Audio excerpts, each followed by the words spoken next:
Yay! Welcome everybody to episode 11 of the Blank Page Tavern.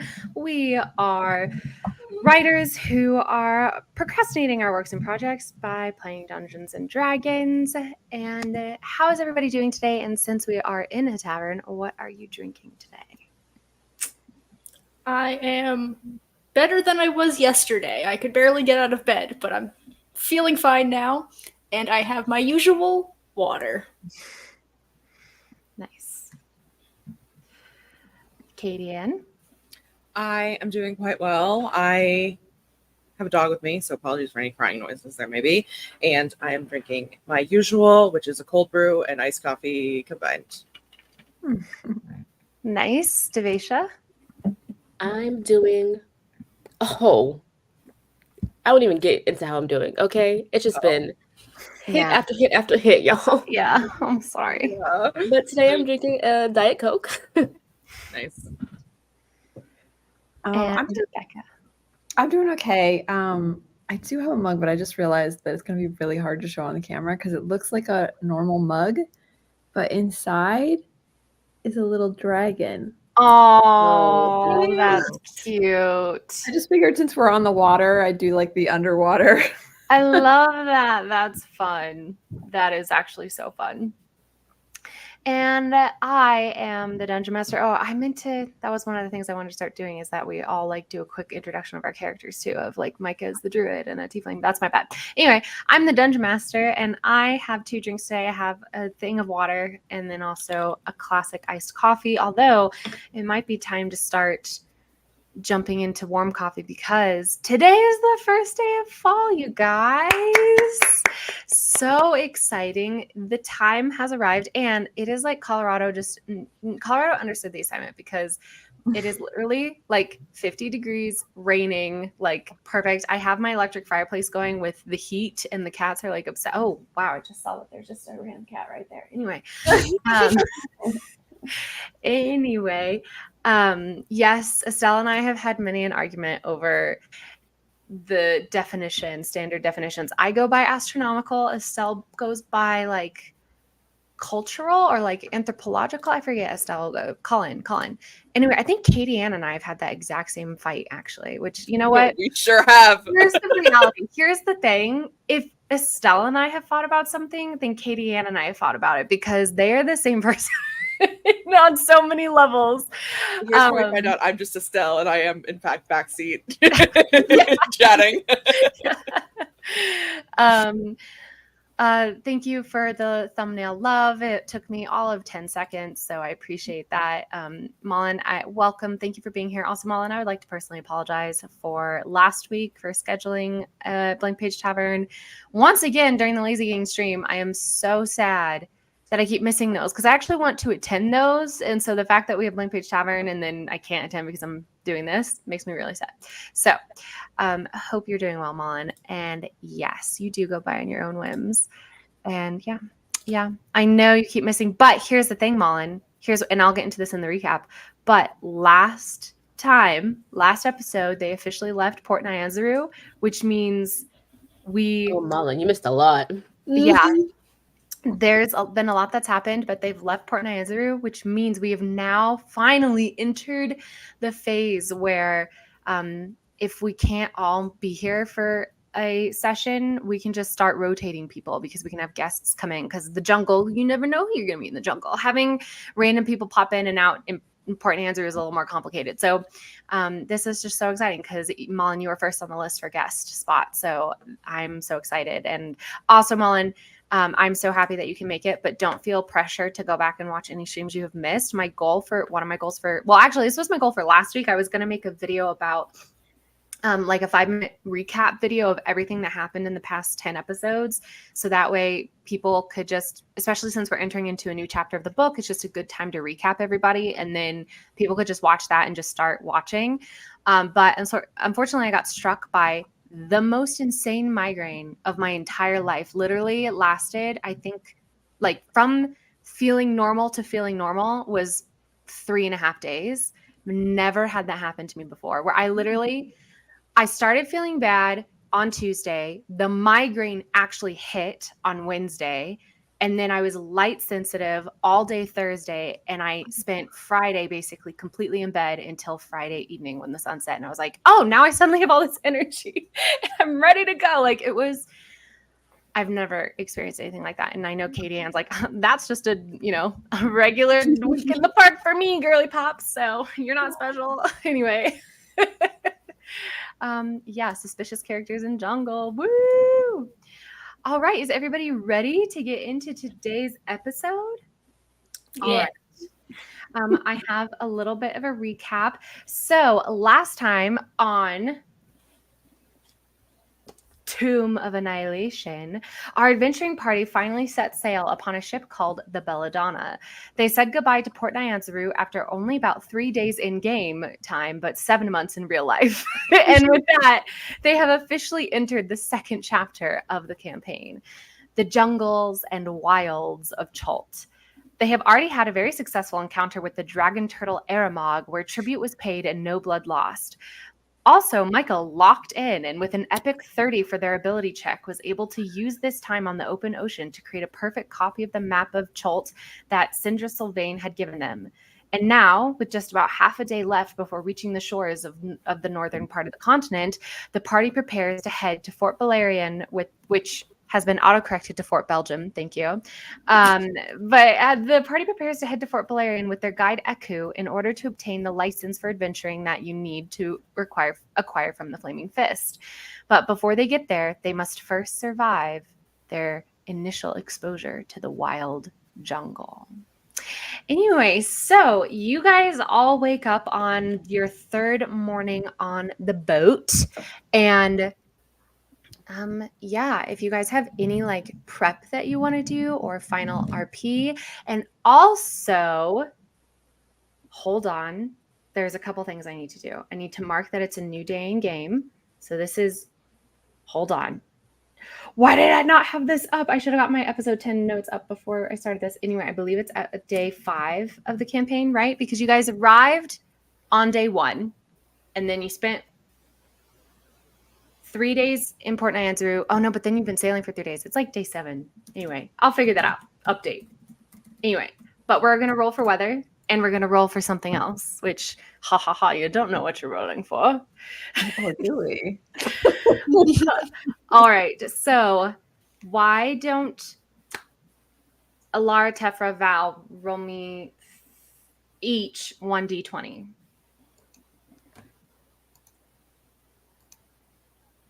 For the weather. 13. Okay. I got 18. Okay. 11. Okay. Oh. Ooh. All right. Once again, the cold weather that had come after the very rainy, stormy day on the water the other day is persisting. It is still cooler, is how I should phrase it, because cold weather in Chult is like high 80s. I would say this morning it's like a nice 80. Like, this is probably the coldest it's been since you've arrived in Chult, and this is about as hot as it could possibly get from where you are all from, which is in the northern part of the continent, Coventry, from Sharonall. So this is reminding you of home in the height of summer, but because your bodies have adapted to the 100+ degrees, this 80 degrees actually does feel very nice. 18. The wind today is strong. And sorry, Alara, what did you roll? An 18. And then someone rolled we had a 13, an 11, and an 18, correct? Yes. So just kidding. The wind today is light. The wind today is 80 degrees. And actually the reason that it's cooler today is because it is once again heavy, heavy rain. And I have to roll for tropical storm. And if there's a tropical storm, you're going to have to roll. Oh, and also, Micah, go ahead and roll me a survival check at disadvantage for navigation. And again, just as a reminder, you're at disadvantage because you are focusing so hard on that map. Oh, dear. I got a 15. Okay. So on the percentile, on the D4, I rolled a 1, which is the 25% chance of a tropical storm when that's heavy rain. Oh no. So, wow, I was not prepared for this. Okay. So you got a 15 for survival, Micah? Mhm. Okay, I'm going to say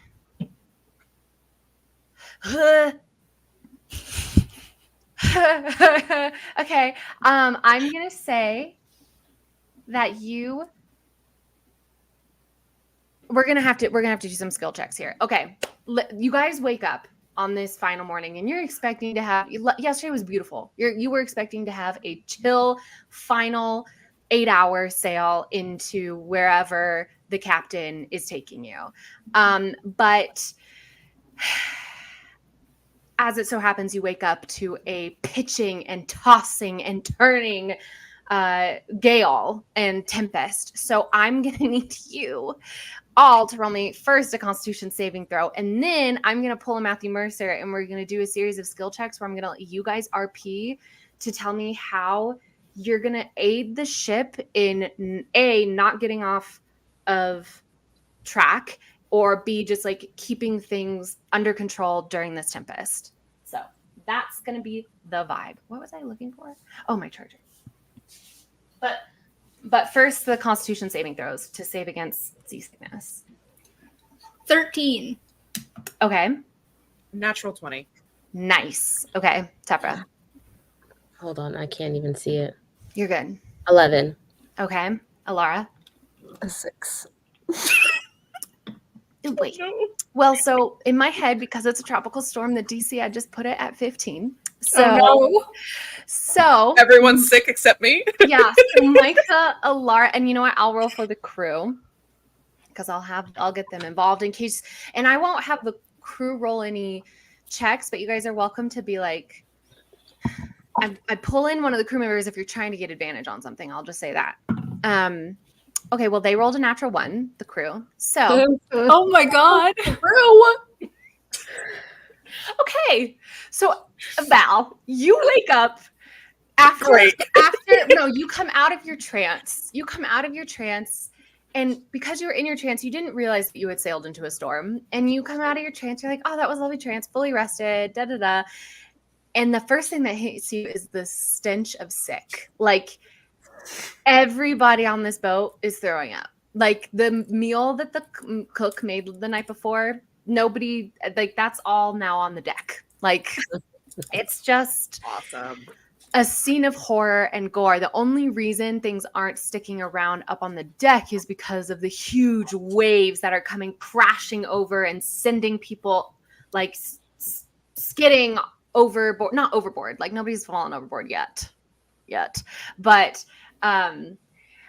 somehow, Micah, you are able though, and actually I will say, Micah, that you won't be able to make any skill checks because A, you are doing your navigation, and B, you are in the midst of this still trying to finish that map. And because you rolled that 30, we're just going to let that be. You're going to finish the map today, but you cannot aid or assist in any of the other skill checks, which is probably fine because everybody who rolled under 15 for their Constitution is going to be rolling skill checks at disadvantage because you are so sick. So I'm sorry, Malin. My bad. Yeah, not the best way to start the morning, I guess. Anyway, so tell me how you guys would like to try and protect either yourself, your party, the crew, or the ship during this tropical storm that you have become caught in. Is like the ship falling apart kind of thing, or is it like, is no one at hand?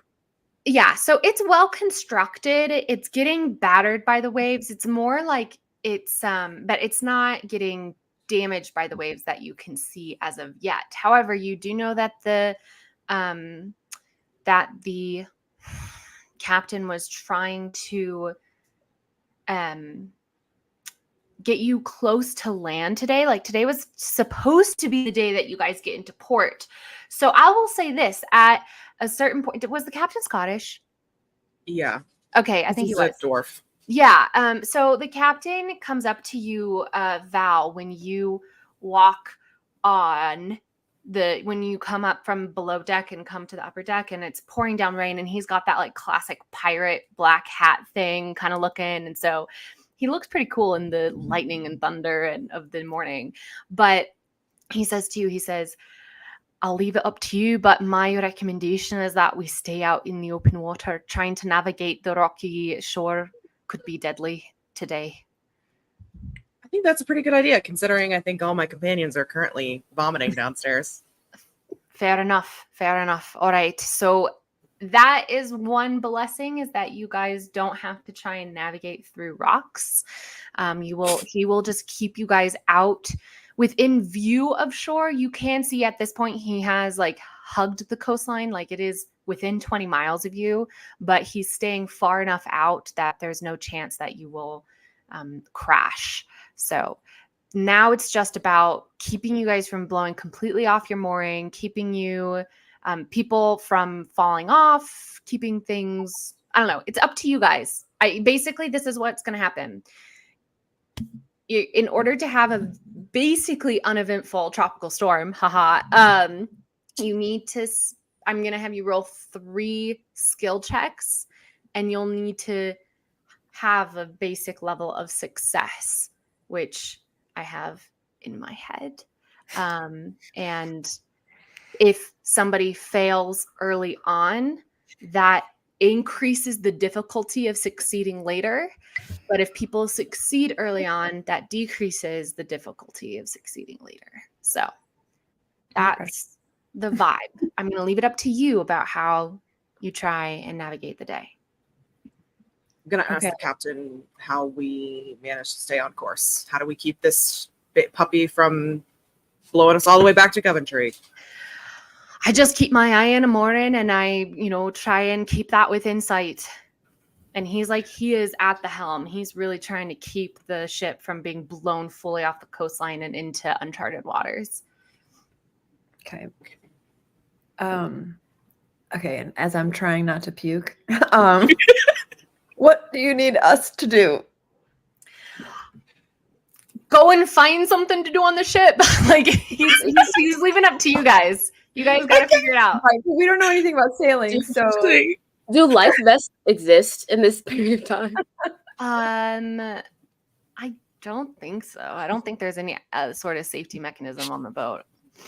I'm gonna tie, I guess, can't we tie ourselves to one of the ropes, just to make sure we fall off? Yeah. So try and secure myself so I don't. Just yourself? Yeah. Okay. Okay. We can probably try to cook us all up all together. Daisy chain. Yeah. But Micah's downstairs, right? Micah's downstairs working on the map. Micah is downstairs working on the map. Okay. As best as they can. I'm on deck. Val's on deck. Teffa, are you on deck or are you downstairs? Mm-hmm. You're on deck. And Dipple and Dapple are on deck as well, and they're both sick though. Okay. So I'm doing Indiana Jones Temple of Doom, tying myself to the boat. Okay. Okay. Dibble and dabble, excuse me. Yes. Okay, so you are only doing something to help yourself. You're not doing something to help the entire boat right now, is what you're saying. I mean, that's I'm what you're thinking trying with all to do. the chaos and me vomiting, I just don't want to fall over. Okay. So I'm literally just trying to secure myself so I can puke off the side and not. Okay. fall. I'll just have you roll me a survival check, but this roll is not part of the 3 rolls that I need to happen for the ship to do well during the thing, because this it's is just a lot. Disadvantage? Yes, it's at disadvantage. Are you proficient in survival? I have +4. Is it circled in? Is it proficient? Oh, yes, it is. Okay, so that affects the DC for me. Okay, I have your DC in mind. So what have you rolled? I got a 12. Okay, so you all about knots, and it's up to you and your character's backstory why that's true. Could be many a reason. You know all about knots, and you tie a really nice. The DM knows nothing about knots, so we're just gonna make up a knot. There's a famous knot, in fact, from your town, Dark Cape, which is called the Cape Knot, And that is what you use in order to secure yourself to this boat, because Dark Cape is also a port town. Of course, you'd be familiar with, some sailor behavior at least. So you feel fairly confident that you have secured yourself well to the side of the boat. Okay. All right.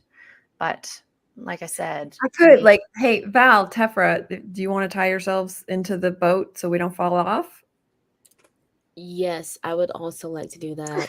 Okay, so now because it's becoming a thing that like everybody's doing, we'll just say, Alara, why don't you go and roll one more survival check? For that will be your contribution, is you get the crew to safety, or you're trying to help the crew add to the crew's safety by adding these tethers to the boat in case somebody gets hit by a wave.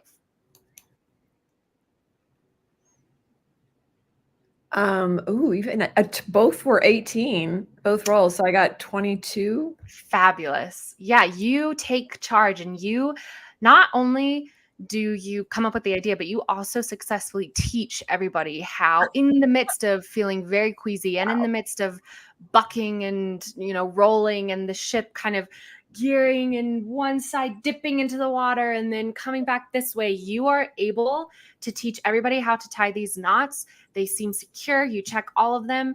And just as the last knot is finished, a huge wave comes and crashes, and it sends everybody flying. Like, everybody go ahead and roll me a dexterity saving throw, and I'll roll for the crew. And at disadvantage if you are ill. Okay, I'm ill.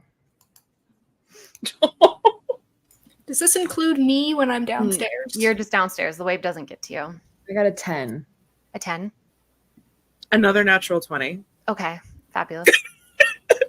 That was she's so used to being on a boat. Yeah. She's like, hell yeah. This is my jam. I don't know if they get tropical storms in the Underdark, but she's so ready. They definitely don't, but that's cool. Tefra, how'd you do? I'm sorry, it's going so slow. They're okay. 8. An 8. Okay, so Alara, you are knocked down by the water, but you stay in place. You're able to use your rope to anchor yourself. Val, the water just kind of pushes over you, and you're just sort of like, oh yeah, like, shower me in the salt water, baby. Like, it doesn't even affect you at all. Tefra, you are knocked down and pushed to the other end of the boat, but because of your rope and the crew all are also, they fall in the same way that Alara does, but they're able to stay in place. But because of Alara's ropes, because of the ties, even though you are pushed, and you would have fallen off, you've been pushed off the boat if you had not been tied and tethered with Alara's ropes. So very nicely done, Alara. All right, so we have one success, and that means you are all bolstered by that. So who wants to go between Val and Tefra? Who wants to do the next skill check to help the boat for today? What can we do to help the boat? Just think of something. Think of boat things.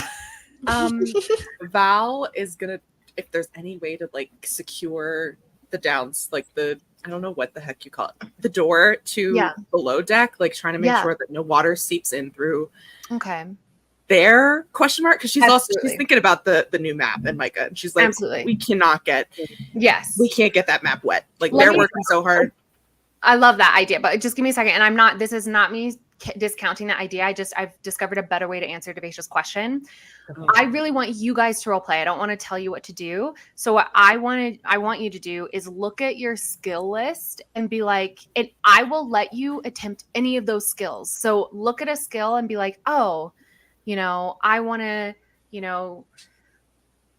this is the skill that I'm going to do, and tell me what you're trying to do. Does that make sense? So just look at the skills you're proficient in, and think about what you could do that would make sense, that would cause you to roll that skill check to help the boat. Does that make sense? Is that a little better guidance? Yeah. Also, my initial question was to Val, as in conversation. I'm so sorry. We move. Okay.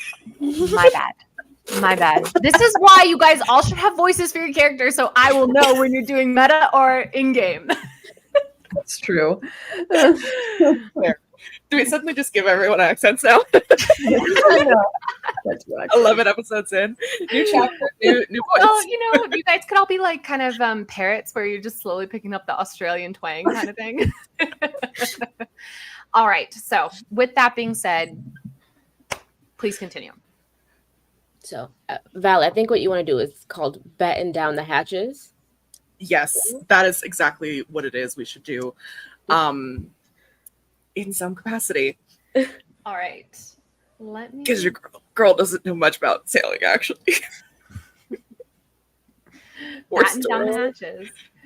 I know Give me a only a second. very little bit about sailing, So you're like trying to lock the doors, basically, Val? Not just lock No, the but, like, doors. I'm trying to make this so it's a sleight of hand check for you, the rogue. I'm thinking about it. Yeah, I mean, because the other idea I had was Val would try to pickpocket somebody. Oh my god, that would be like Alara tying herself. That would not be a skill check to help the boat. That would just be a I thing know. you could do. Okay, I mean you're free to do it, but that won't help the boat. That's all I'm gonna say. Yeah, no, I think we'll focus on that and lock the doors. Maybe like I don't know, like try to shove rope underneath like the edges of the door to like try to seal it in some way. My brain was like sand, and then I was like sand would wash away immediately. Why would there be sand on a boat? Yeah. Too. Ooh, there might be sandbags. Yeah. Or They're probably flooding. sandbag dots. Yeah. They're probably down below. Yeah. If we Yeah. have. There are definitely sandbags on this boat for like anchoring and stuff like that. Okay. So I'm gonna say I don't know if I can really justify being at a sleight of hand. So I think what I'm going to do is just a general dexterity check. Okay. So roll me at not disadvantage because you're not sick. So just a straight dexterity roll. But I will, no, I'm not going to let you add your proficiency bonus. Sorry. So just a straight dexterity roll. 12. A 12. Okay, excellent. So there are 3 openings to the down areas. There's the general area opening to the galley where the cook and her wife are currently held up. There's the area to your guys' sleeping quarters, like that general hallway. And then also there's a private one that is where the captain can descend to his quarters privately. But you are able to go to all of them and in a shippy way get it ship shape. I don't know how ships work. So I have a quick question. yeah. So before I lock the door to the captain's quarters, can I go in and rifle around? Yes, you can. This is going to be, and you know what? Nobody's paying attention. So I'm going to say it's 2 checks. It's going to be, well, actually it's going to be 3 checks. It's going to be a stealth at advantage because nobody's paying attention. Then just a regular investigation check. And then a whatchamacallit. But I will say this, just so you know, because there are consequences to actions, that if you do this, then it raises, it's going to count kind of as a failure of a task. Like, so you did succeed in getting, batting down the hatches. Is that what it's called, Devesha? You did succeed in that, but because your attention is now no longer in aiding the ship, it's going to raise the DC for the final skill check to see if you guys succeed in aiding the ship today. So just FYI, like this would be Val stepping aside from helping, and Val's help has been what's been helping, right? So this is Val taking away her help, basically. So it's up to you. I mean, you still have batted down the hatches, but it's just, Yeah. And that's if I do it at all. Like if I just go in there to look at all, that causes the. Yeah. Okay. It's up to you. And be honest and be true to your character. That's up to you. That's what I'm thinking. That's what I'm thinking. I'm like, yeah, she would. Okay. This is an opportunity. Okay. So, go ahead and roll me those 3 checks. It's going to be first a stealth check. Roll that first. At advantage. 22. First At roll, advantage. 22. A Mhm. 22? Mhm. All right. So yeah, you are able, as you are batting down the hatch, in fact, just for the flavor of it, you are being stealthy, but you've decided you're going to go down this hatch, and Dapple is like, what are you doing? Like, you got to stay up. And you're just like, oh, this is totally part of, batting down the hatches, obviously. And he's like, oh yeah, good point. Okay. And he scurries off to do something else. And you're able to descend to the captain's quarters. Go ahead now and roll me an investigation check.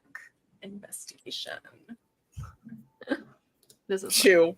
I also thought that you said a stealth check. Oh, that's funny. And a stealth check. That's really funny. I got a 2 for investigation. A 2? Yeah. All right. In this room, there is a beautiful plush bed with velvet covers for the, duvet cover and the pillowcases, and a desk. But you're just like, the boat is pitching so much and things are sliding around that you're really not.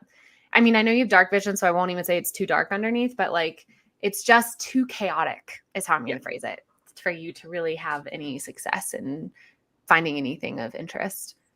Okay. And what's the third check? Well, the third check was only if you had a is if I successful still- investigation. Yeah. Gotcha. All right. Okay. Well, Val's just gonna take a long look at those beautiful covers and skedaddle. All right. Excellent. Okay, Tefra.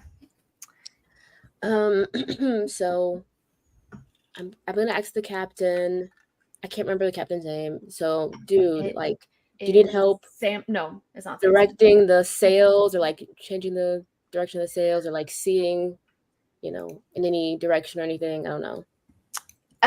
Yeah, if you could help Dipple and Dapple lower the sails, that would be huge, because that'll take away our momentum and, help us just stay where we are. I think, again, I have no idea how boats work.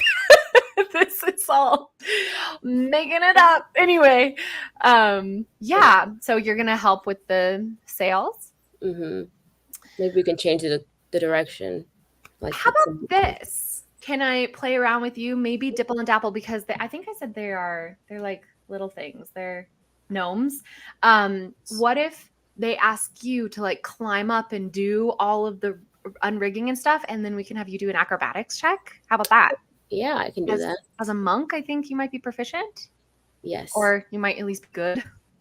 All right. So go ahead and roll me an acrobatics check. And like I said, the DC would have been an 8, but now it's a 13 because of Val's choices. So disadvantage because I'm 6? Yes, disadvantage, yes. Okay, boo.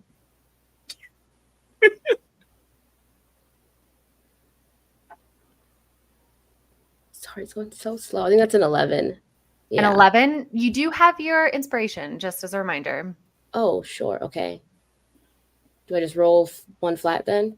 Do you know what your highest roll actually was? That one was a 12. And then what would your additionals be? 6. Well, plus 6? Okay, so we could just say that like it negates your disadvantage, and you can just go with, I mean, I guess that's technically giving you advantage, but whatever. It doesn't matter. So we'll go. We can just say that. Go ahead and spend your inspiration point, and yeah, you all in the black of this morning, where huge rolling thunder clouds are above you and lightning is streaking across the sky. You all look up and see this deft earth genasi. I don't know. What's this called? Climbing up a pole? Scaling a pole? Can you scale a pole? I don't know. Yeah. And with grace and deftness and dexterity, unhooking all the necessary rigging as Dipple and Dapple shout up to you what exactly to do.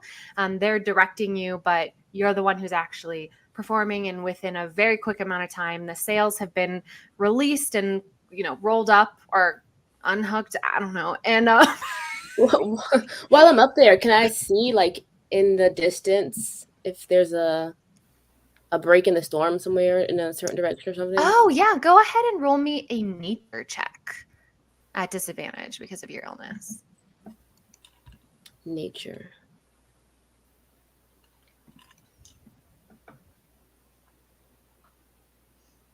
Seven.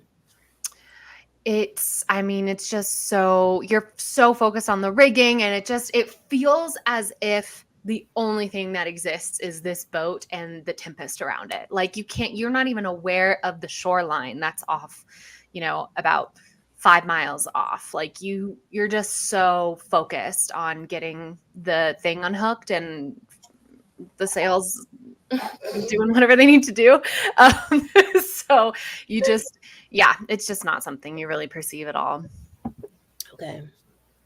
But I will say you guys did all succeed your checks, even with Val's little distracting jaunt. And so you spend the day in this way doing these various tasks. And I'm going to need everybody to roll me another Constitution saving throw about halfway through the day. Are we still puking? That's what the Constitution saving throw is for. So, but this is not at disadvantage. You are only at disadvantage for your ability checks. A saving throw is different. Oh no. 9. Okay. 5. Okay.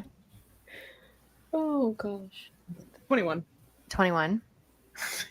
All right, what am I clicking again? A saving throw. So this will be up in a top box. Constitution. Left. 13. 13. Okay. So, Alara, you kind of throughout the day, so Val, you are fine as always. Alara, throughout the day, you kind of feel like you find your sea legs. You're like, oh, like you have one really big retch, and then all of a sudden you're like, I'm fine now. Like, I've got this. I've got this. And you are, just running around the deck, helping people. You're feeling like you suddenly are doing better at things. You're not so distracted by how nauseous you are. Micah, you are down in the below deck. Oh, such a good show, by the way. And you are I've been waiting for you to reference it. You are working on that map, and every so often you have a bucket and you just and at this point it's nothing. Like you're not even keeping liquids down. It's just dry heaving, but you still can't get over this nausea. You're so sick, but still you persist in making this map. And Tefra, you unfortunately do not overcome your sickness either. You keep, it's still a struggle, even though you are able to dexterously assist Dipple and Dapple with a lot of the deck hand necessities during such a tempestuous day.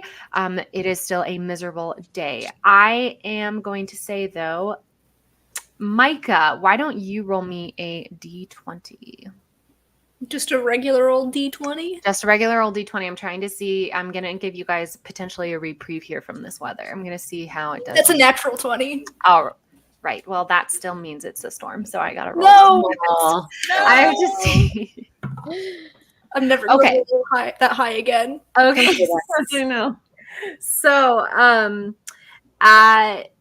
about 8 hours into this, you guys are all, Val is doing great, but Alara has had half a day of illness. She's feeling better, but those first hours really took their toll. Micah and Tefra, you guys are both just so depleted from feeling so sick and running off adrenaline and trying to help the crew from overcoming this event. And late into the day, kind of right around when you would suspect sunset would be occurring if the sky hadn't been a raging storm all day, things chill out a little bit. Like the waves are still strong and rocking the boat, and it's heavy rain, but the thunder has stopped.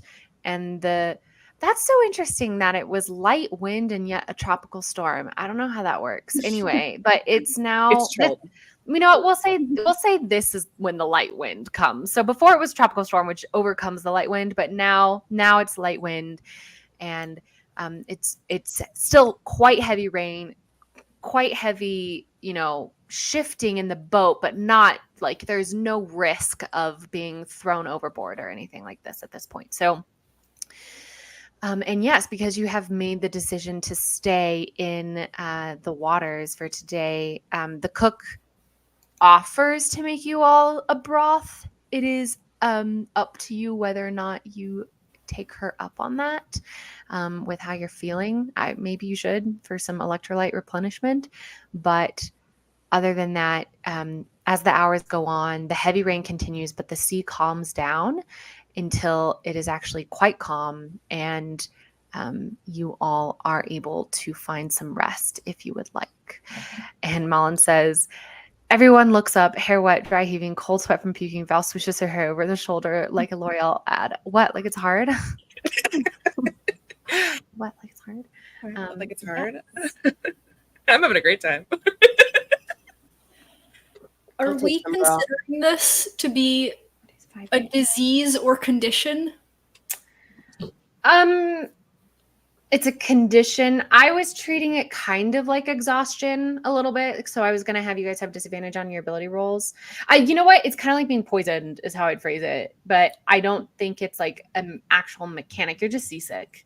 I was going to see if I could cast lesser restoration to make myself not nauseous anymore. You know what? I'll allow it. Yeah, absolutely. You cast lesser restoration and oh my God, sweet relief. You're like, why did I not think of that freaking sooner? Like, hi, that was so like I should have done that a long time ago because it is just so, it's like you just took a Zofran. Let's be so for real. You have been feeling so bad all day, and then sweet relief comes as you cast that spell, and you feel like you're so exhausted. The one thing you want to do is crawl into your little barrack or hammock or whatever and fall asleep and get some rest. And the map is before you, and it is done. Do I see my friends too? Are they ill? That's up to them. Are they up deck or below deck? It's up to them. Above deck? I'm wherever the broth is. Okay, that's in the galley. So that's below deck in the galley. Okay. I'm doing the broth too. Val is shoveling as much food as she can in her mouth. She is so hungry. Okay. Yeah. There's still some food left. The cook does be like, oh, try and leave some for our, the crew for the way back. But okay. You're eating a lot of the like fresh stuff too, where, you're like, it's the fresh fruit and the stuff that she would have put out for the breakfast spread. And she's like, okay, well, anyway, but she's not feeling well enough to really be able to stop you. So she kind of just watches it happen. And she's like, I guess I could just serve jerky on the last day. That's fine. I would like to also offer, I assume Tephra looks rough. Yes, Tephra looks very rough. Do you want some help there, friend? God, I would love it. Thank you. Give Tephra a little pat on the head and also give lesser restoration. All right, lesser restoration. Tephra, you feel that Zofran relief immediately. It kind of sits on your tongue and slowly dissolves away in this sweet and bitter taste as if you've taken a pill. And then suddenly the nausea dissipates and you feel such relief and you just want to sleep. I guess I'll go to sleep. I'm gonna head down to my hammock or whatever the hell, my cot.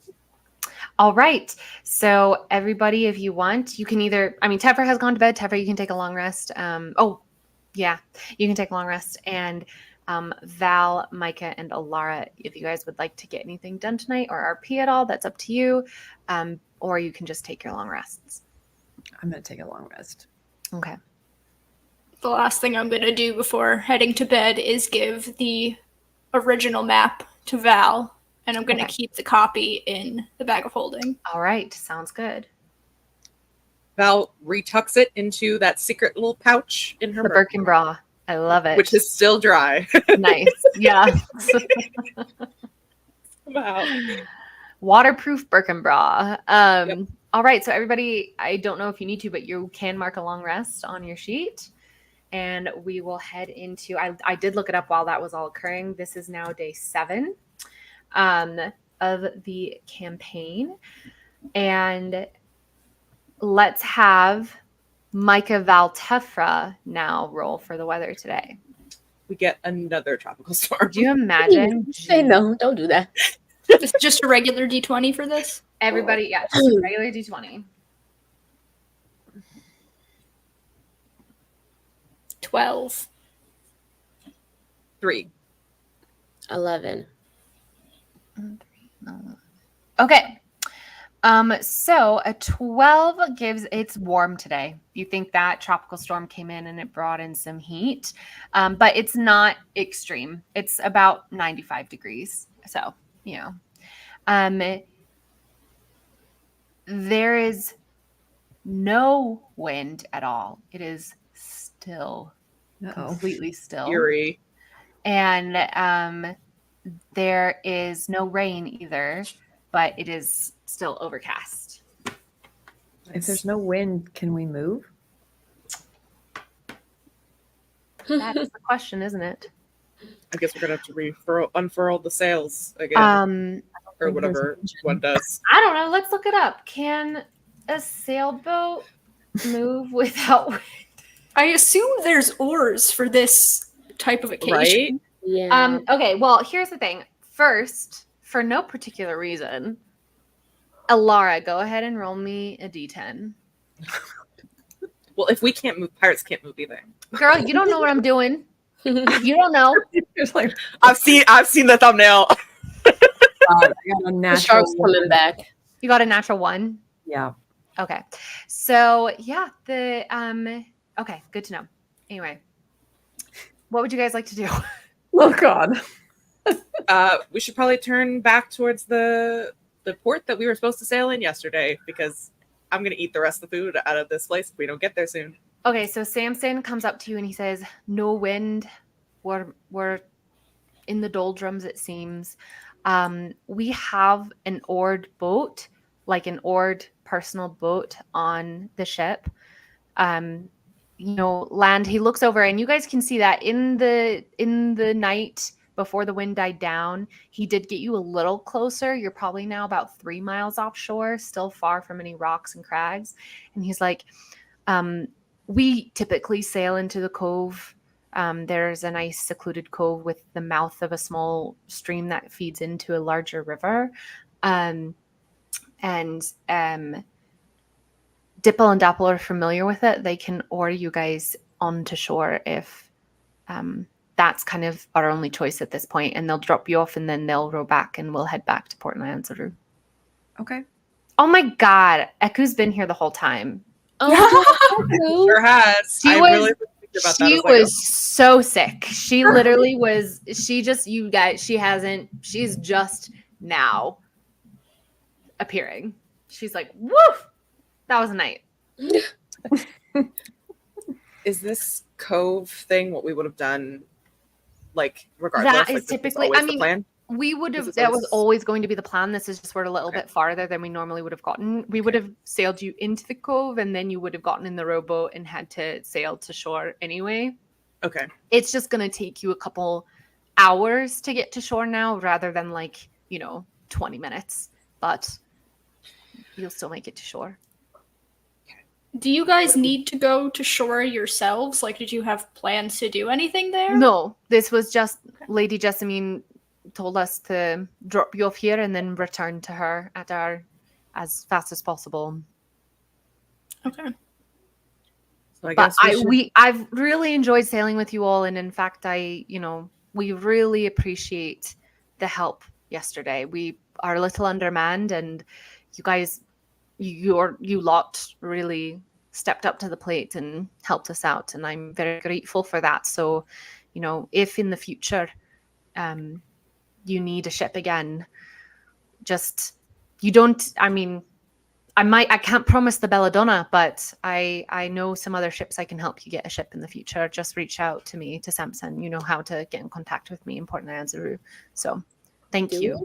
How? You. Just go to the port? Yeah, you would just go to the port and there's a port master that you could talk to who knows all the captains. Okay. Thank you so much. We appreciate all your help, Samson. I wish you luck on your adventures. We're agreeing to get on this little oar thing. Yeah, let's do it. I have a question though, Micah. If Mhm. you were to wild shape into a That's swimming exactly animal, what I was planning. I was gonna you- a reef shark Okay. and push the boat along to hopefully give it a bit more speed. Oh. A reef shark? A reef shark? It's just the only shark that I found in the wild shape list. Not to be this DM, but has Micah seen a reef shark? I saw the sharks that were That is hanging true. out with the king dude. You did see the King Toba sharks. Those were not reef sharks though. Those were great whites. Okay, well, I don't know if that's on the list. There's a very limited list of like specific stat blocks. I mean, the shark's a shark. I mean, you could turn into a dolphin again. Yeah. Dolphin does not actually have a stat block in D&D Beyond for some reason. Oh, really? Okay, well, we can use the stats of a reef shark, but just say you turn into a dolphin. How does that work with you? For you? Yeah. Okay. Okay, so push the big boat in, you mean? The little boat. Oh, the little boat. Okay, because I was going to say the captain would be a little uneasy with someone else directing the boat. But yes, the little boat, you are absolutely able to do that. What is the swim speed of the reef shark? 40 feet. 40 feet. Let's do some math. Just figured it'd give us a little bit of a boost. 40 times 10, so we can go 400 feet in a minute. And then what we're going to do kilometers because that's easier. We're going to say, okay, I said you're 3 miles off, so it's like 5 kilometers. So 1, 2, 3. Wait, I can't do fucking math. The delivery on that line. Isn't a mile like 500-ish feet? It's Girl. 5,280. Oh, sorry. I dropped a number somewhere. I was like, I know it's 5 something. Never mind. Okay. You can go 400 feet in a minute. I'll just do divided by 1,000. Okay, but I said you're 3 miles offshore, so that's 50. We'll say you're 15,000. Okay, so with Micah pushing you in reef shark form, do you guys even want Dipple and Dapple in the? Well, they have to come because they have to return it. They have to return it. So Dipple and Dapple are in the boat with you, and they're chitter chattering. And Micah's behind the boat with their form in the front of their shark nose. That's not what a shark nose looks like. It's like this. Anyway, they're pushing you forward, and it takes just a little over 40 minutes before you enter into the kind of secluded enclosure of what looks like a kind of blue lagoon type cove. The water has gone from like a deep, ocean blue to a more murky, like mixed brackish green. You do recall that Samson said that this is the mouth of a stream. And so you assume that there's some fresh water mixing in with this seawater, and that's why the water's a little murky. But Micah, well, never mind. And yeah, you guys get to a place where it's shallow enough that Dipple and Dapple. Well, Micah, you have to release the boat at a certain point because it gets too shallow for you, and it's up to you whether you wild shape back and form to get back in the boat. Oh my god, I thought that was in my apartment. I was like, what cat just barked?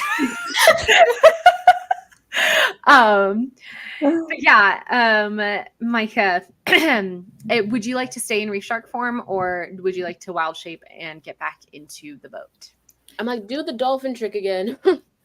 I'll do the dolphin trick for Tephra, but I'll like tone it down because this is a smaller boat and I don't want to risk like knocking it over.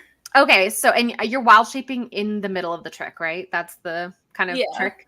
So go ahead and roll me acrobatics, but using Micah's stats because we're just going to say that it's whatever the stats you are that you end the trick with. So that's Micah's stats. So acrobatics. It's only a 9.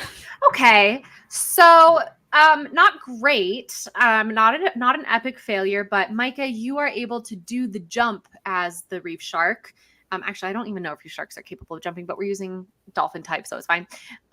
You're able to jump as the reef shark, but something kind of goes wonky in the midst of your wild shape, and you actually land flat on your ass on top of Alara, and you cause both of you to like kind of sprawl onto the bottom of the boat. This on purpose.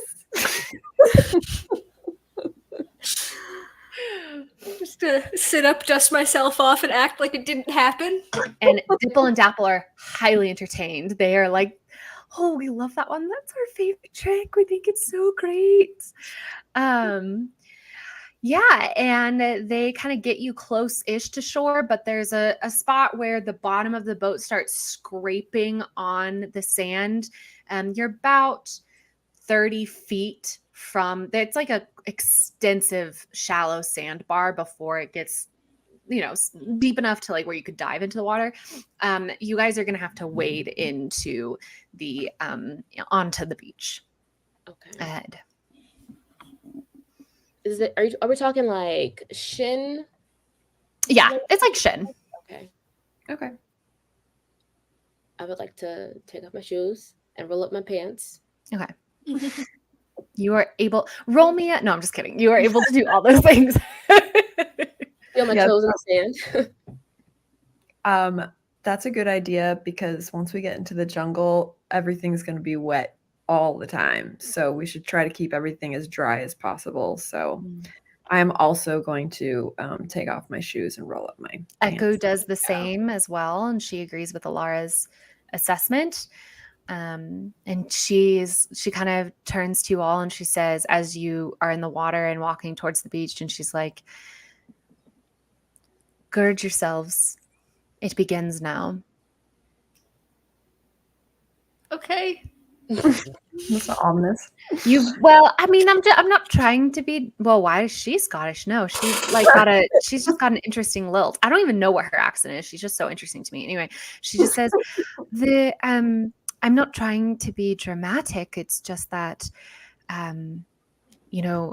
for all its thieves and treachery, Port Nyanzaru is the place in Chult that will coddle you the most. It is the place you can find comfort and soft pillows and warm bowls of stew and tej. The jungle itself is a different creature, and it is time to adapt your expectations and get ready. Okay. It's on. All right. I'd like to look for some like solid seashells. Oh, I love that. I love that. Roll me an investigation check. I love that.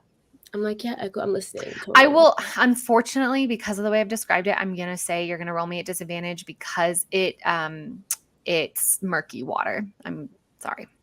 Okay. Well, actually, I'll leave it up to you. Do you want disadvantage or do you want a higher DC? You know what? I'll say it's a higher DC because there's nothing on you. There's no like external factor on you that's affecting you. It's just more difficult. So I'm just gonna raise the DC. So you roll straight roll. Investigation, exactly. 4. 4, it's just too murky. You think the storm, especially yesterday, really riled up all the silt and it hasn't settled. And you don't even know if there are seashells on this beach. Sorry. Oh my God. Anyway, Eku is the guide that they hired to help them navigate the jungles of Chult. I want to ask Eku, is this an area you've been in before? Like this alcove that they've dropped us off in? No, I'm not. I very rarely sail. As you can see, as you experienced yesterday, I don't exactly have a stomach built for the water. I typically travel to Fort Balerion on foot. I've never been to a cove before. But like, once we get out of this area, you know in which direction we are going, correct? I know, and she's like, especially with the map, and I can show you guys with the map where you are. Let me get back on a different computer, but the nice thing about the Apple, what's it called? System is that any notes I have on my other computer, I can pull up on this one. So that's nice. Let me present to you, share screen, window, Chult. Where are you? Oh, Chrome has lost permission to capture your screen. Why did I not update? That was my bad. I never updated. Well, that's actually going to be so complicated given the fact that I need to be able to share my screen. Okay, you know what we're going to do? We're going to take a break. We're an hour into it, and we are going to take a break. And I'm going to play the thing from this computer, actually, so that way we can not, in case I have to restart this computer, I can come back. Okay, everybody, go get yourself a refill on your drink. Go get yourself a potty break, and we'll be back. Bye.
We're back, and I was able to share my screen, but people are still taking a break. And so I'm going to use this opportunity to do something that I did before, but I'm confused because it's confusing. I have something I want to upload. Becca, why don't you tell us how your current work in progress is going? How about that? It's going. I'm working on a screenplay right now, so but I've started this new thing that on weekdays I just write a scene. So because I was having trouble getting going of just writing in general, and I thought, okay, if I can just write a scene a day, then I'll get through it. And the thing about screenplays is that doing a scene a day, a screenplay is maybe like 40 scenes total. So you're still going to get done in like a month and a half. So that's kind of where I'm at. And it's going really well. It's actually kind of nice because that's actually making me focus solely on that scene as opposed to just kind of trying to finish. So I breeze through a bunch of scenes, if that makes sense. So by focusing on one scene at a time, it's kind of making, I don't know, we'll see how it ends up in the end. But yeah, I love that. I'm also going to be starting out my Etsy store again. Oh, hell yeah. Hell yeah. I've just been doing that. Actually, I got my Cricut I managed to scan and upload my patterns that I made. And I was able to, so the Cricut can cut out the pieces instead of me. Exciting. It's really exciting. I was like, because that's like the part I hate because it's, it's all the little tiny, because I'm doing the little dragons and like the little, shoulder bats and stuff. It's lots of little curves and turns and tiny little pieces and wisps and things like that. And it's fine. Like I'll just like put on the TV and cut stuff out. But now I literally just hit a button, play, and it cuts it all out for me. Okay. That is amazing. That is that's such a yeah. How do I convert? Okay, I'm like, that's so exciting because that's going to save you so much time. How do I convert something on my computer that's a movie into an MP4? Does anybody know? Because I have something I need to upload, but StreamYard won't let me upload it. I'm technologically illiterate. I cannot help you. Can you just Can you change? change your settings? Yeah. How? What does that Well, mean? sometimes you can just change the change it to the actual last 3 letters. You just actually, since Do it. isn't MOV and MP4 aren't they kind of the same? Maybe they are. Maybe that's why it's being confused. It's like, oh, are you sure you want to change the extension? Yes. Yes, I'm sure. Okay. And now. Oh, slay. Okay, awesome. You guys, that was awesome. Okay. Anyway, how was that break for everybody? Is everybody back? Everybody's back. Excellent. Then yes, Cholt. This is where you guys are. Let's zoom in. What? No. How do I? There we go. I know it's a little. Dang it. Oh, dang it. Do you guys know that? That thing. Anyway, excuse me. Sorry. I just keep forgetting we've been in a tavern this whole time. Anyway, it's fine. So you guys, this is what you did the past couple of days. You sailed out of Port Nyazaru, hugged the coastline. It was around here that you met Aramog. It's about here that you encountered the storm, and over the course of the night you moved in a bit, and now you guys are in a cove about right here, and you know that it's about a day and a half walk to Fort Balerion, which is right here. And Eku's saying this all on the map. She's like guiding you as you are standing on this beach. All right. I guess we get going. Yeah. Now, are we to get to the fort? Are we going through jungle? Like, what is the terrain? So actually right now, the part of the beach that you guys have come onto is actually there's water and then shore and then actually like a sheer walking like cliff. But if you walk a little bit further the way down, you see vegetation. You think that you just got to walk down a little bit in order to get to the more accessible, walkable part of the beach. Okay. So we're just going to follow Eku. She says she can lead the way. Yeah, Eku will definitely take the lead. I want everybody to roll me a perception check. Okay. And I will get rid of this. You don't need that anymore. And then I will put myself back here. We got 23. Okay. I got a 23. God, what is going on today? 6. Okay. 15. Okay. Micah and Alara, you both hear up ahead as you walk the sounds of distress. You hear the sounds of what sounds like you hear voices that someone seems to be crying in pain, and you hear sounds of distress. Gosh. We hear sounds of distress. We should go. I think somebody's hurt up there. Do you guys hear that? Yeah, we should be cautious, but check that out, because if someone's hurt, I don't want to just leave them. Okay, let's go in the direction. And it's in the direction we're going anyway, so. All right. Do you want me to kind of go and sneak around and look? Eku, what's kind of going on? Eku puts her hands on your shoulder, Val. That's cocked. Okay. Eku puts her hands on her shoulder and she says, tread carefully. Not everything in the jungle is as it seems. Okay. So we're cautiously, stealthily. Should we do stealth? And we put our shoes back on, just so you know. Okay, you guys can put your shoes back on. We'll assume you're all armored up, ready to go. Do you want me to just go ahead and stealthily look? Do a little ranger stealth or rogue stealth moves. See what's going on. Check it out for us. See if someone needs help. All right. Okay. Yeah, I'll say that as you walk, there's a little bit of an outcropping of rock, and you would have to kind of get back in the water and go around it to hit the sandy beach again. But it is a nice, like, barrier for kind of sneaking and looking. And up ahead, well, first of all, why don't you go ahead and roll me a stealth check, Val?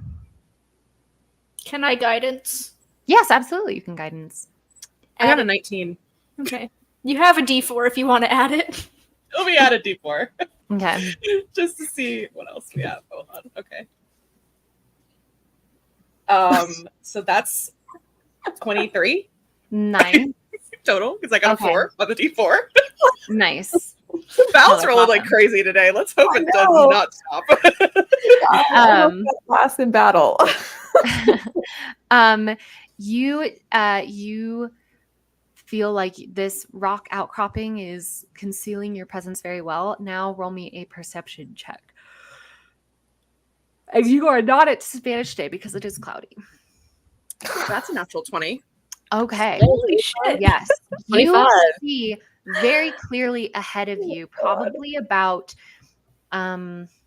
like 200 feet down the beach, right where it looks like the mouth of the river begins, right where there's lots of vegetation, the cliffs kind of end. You see a canoe that looks like it has kind of hit a rock, like it's grounded. And there are 3 women dressed in adventuring gear. And one of the women is kind of clutching her stomach inside the canoe. And the other 2 women are kind of fussing over her. Is she pregnant? Is that what She does not look pregnant. She does not look pregnant. Like, is she Yeah, I'd say you're a little. I would say you're like you are still about 200 feet away. Like you're too far to see any specific details, but you can see that she's clutching her stomach, and the other 2 women are bent over her, and you know, and they're chatting, and the girl, and not chatting, they're like in distress. What do I know what language they're speaking in? They're speaking in common. Okay. But it's far away. You can hear the sounds of distress. I think you're too far to really hear you can hear the woman's groans. You hear like that, but I hate that I just made that sound. Anyway, Lots of sounds this episode. and you hear one of the women going shh, like, I mean, you don't even hear that because a shush is too quiet to hear, but you can the one woman who's not hurt is like kind of wildly looking around and just kind of hopelessly saying like, help anyone. Oh, shouldn't have. Yikes. Anyway, she's calling out for help. That the installation is good, remember? Yeah, the installation's great. Well, my door's open. Anyway, she's calling out for help. One of them is calling out for help. Do I see any way around them? Like, is there a way we have to go through them, like not through them, but to get to where we're going, we would have to go to them, or is there like a way around where they are? To get to where you're going, I mean, to get into the jungle, you'd basically get right up to them and then turn right. Okay. And so basically we have to go interact with them and follow. I mean, you don't have to interact with them. You can walk past them if you want. You're free to walk past them. I mean, I know, but can we do a vibe check? Yeah, like what? Like I'm trying to like think of like an insight check, but like I feel like I'm too far away and you already told me stuff about them. I just and I don't think Val has enough, because I was also thinking of asking about like if I can see any like thing magical, but I don't think Val's not. She does not even think about magic stuff. She's very not anti-magic, but she's just like meh. Okay, so I'm gonna go back to the others and basically relay the information that there are 3 women. It seems that 2 of them are hurt. The other one is the one that's crying out in distress. There's a canoe. It looks like they're near the shore. And it looks like basically there's no way to get away from them. Like we can't sneakily sneak past them. We would have to like purposely ignore them. And I don't think they'd let us do that if we went up to them because they're pretty distressed. But it doesn't seem to me like there's anything too suspicious to me. Like, it seems like if they run aground and they're Okay. struggling. Well, if someone's hurt, I definitely would like to help them. I would feel bad if I didn't. Yeah, we can always go and just be cautious, Like I can stand back behind everybody, make sure, if they try anything that we have a good advantage. Okay. Also, yeah, 3 of them, 5 of us. Yeah. Well, I mean, unless it's an ambush. Okay. It could be that. I also worry that it could be some kind of magic. I don't know. What would you call them?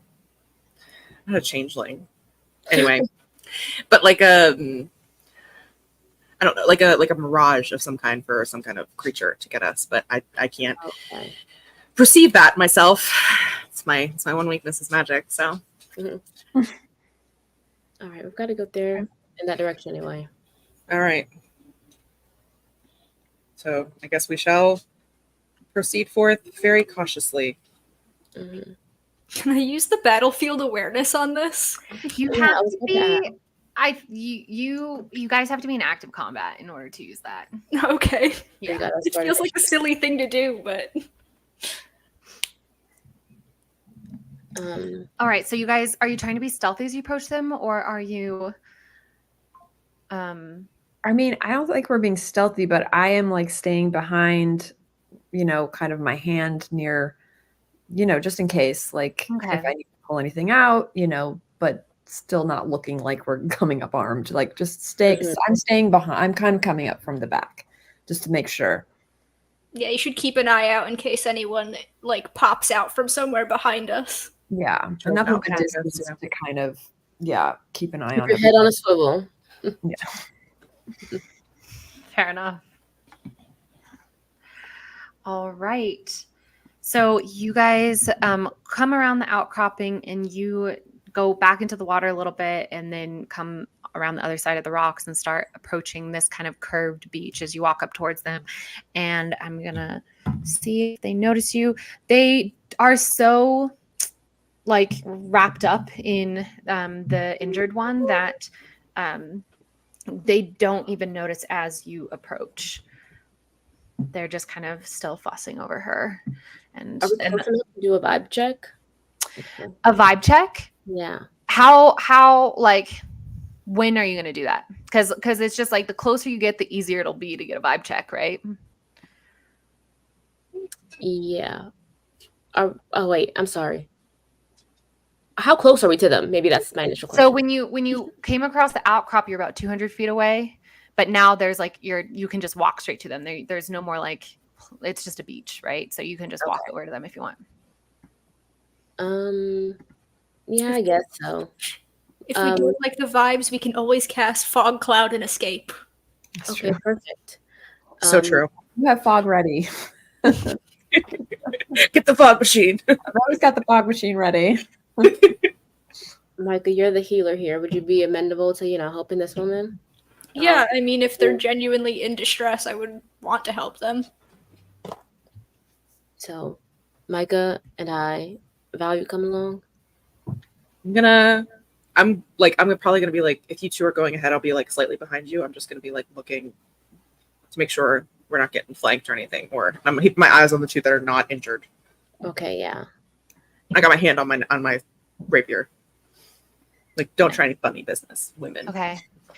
So I'm sorry. You're walking up to them? Yeah. Okay. Me and Micah. We'll be like, Okay, I'm just gonna roll again to see if they notice you. So they do notice as you approach, and one of them turns, and you just see this look of intense relief. She goes, "Oh my God, thank God! I didn't think that we'd see anyone here. I can't believe there are other people here. Please, there's something in the water. They bit my sister. She's bleeding. We need help, please." can we see the wound? Also, can you describe what was in the water? Was it an animal? Yeah.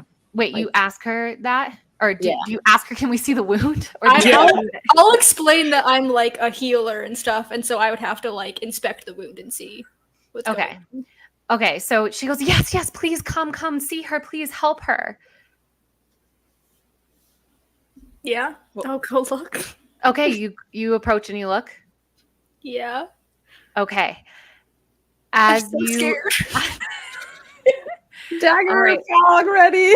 As you get to the boat, you see that there is a woman in the boat, and her stomach is bleeding, and she is kind of bent over in pain and really struggling.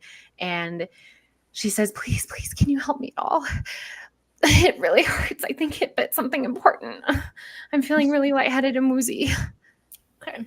I assume that Tefra is talking to the other two so that they're not going to stab me in the back. Mm-hmm. And I'll We'll vibe check the other two. Yeah. Okay, I'll let you do your vibe check, but I'm gonna let Micah go first. I'll like go up to her and actually inspect to make sure that she's really injured and not trying to scam us. And then if she is actually injured, I will use a healing spell on her. She is. You see, there is a deep wound on her stomach. A deep wound. Okay, then I will do a second level cure wounds. And I'll just like gently lay my hands on her. And she heals 11 points. 11. Mm-hmm. Okay.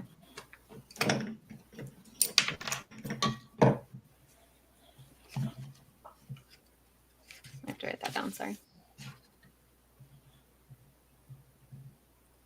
Okay. As you cast that spell, she kind of breathes, and it doesn't fully fix the wound, but you can see that the gushing of blood has stopped and slowed a bit. And she looks up at you and she goes, "Thank you so much for that." And I need everybody to roll me initiative. I fucking knew it. All right, and I'm What happened to my gonna. vibe check, dear? Oh, right. Yeah, I'll let you do that. Go ahead and roll me a vibe check. You do it, right? Oh, right. And you're +5. Yeah. Yeah, as you are, as Micah is healing this woman, you at the last second look up and catch the other two slow, kind of very creepy grins crawl onto their face, and they look at each other, and there's like a hunger in their eyes. Okay, so let me get the map out. Combat. This is why I wanted to do the battlefield awareness, and now we're in combat. Ugh. Window. I apologize for what you guys are about to see, but this is the vibe. That map you're talking about. Great, amazing. No, I love it. this was, but I had to redo it because initially the river looked like Shrek. It was so bad. The green is the river. The green is the river pouring out into the ocean. I tried to make it look like the blue water and the green water was mixing together. There was no blending. There's no blending in preview, okay? Okay, so let me do what needs to be done here. We're going to get our 3 adventuring ladies. Let's make them this color. Sorry, because the reason I didn't have this setup is because if I do the dots beforehand, then they save and they become a permanent part, and then I won't be able to move them over the map. So one's in the boat, one's standing like right here on the shore. I didn't know they were right on me. Oh God. One's right here. It like always happens to me. Right? And then Micah, what did we say Micah's color is? You're also like a green. I'm but like a lime green. A lime green? Yeah. Let me make you like that. That's a better color for you. That's going to be a little confusing though. No, they're dark enough. I think that's fine. Yeah. So we're going to say that the lady in the boat, you're in the boat with her. Okay. And then Tefra, are you okay being like right here? Yeah. All right. And Tefra we had as purple? I believe so. Okay. Yeah. Oop, that's not the same color.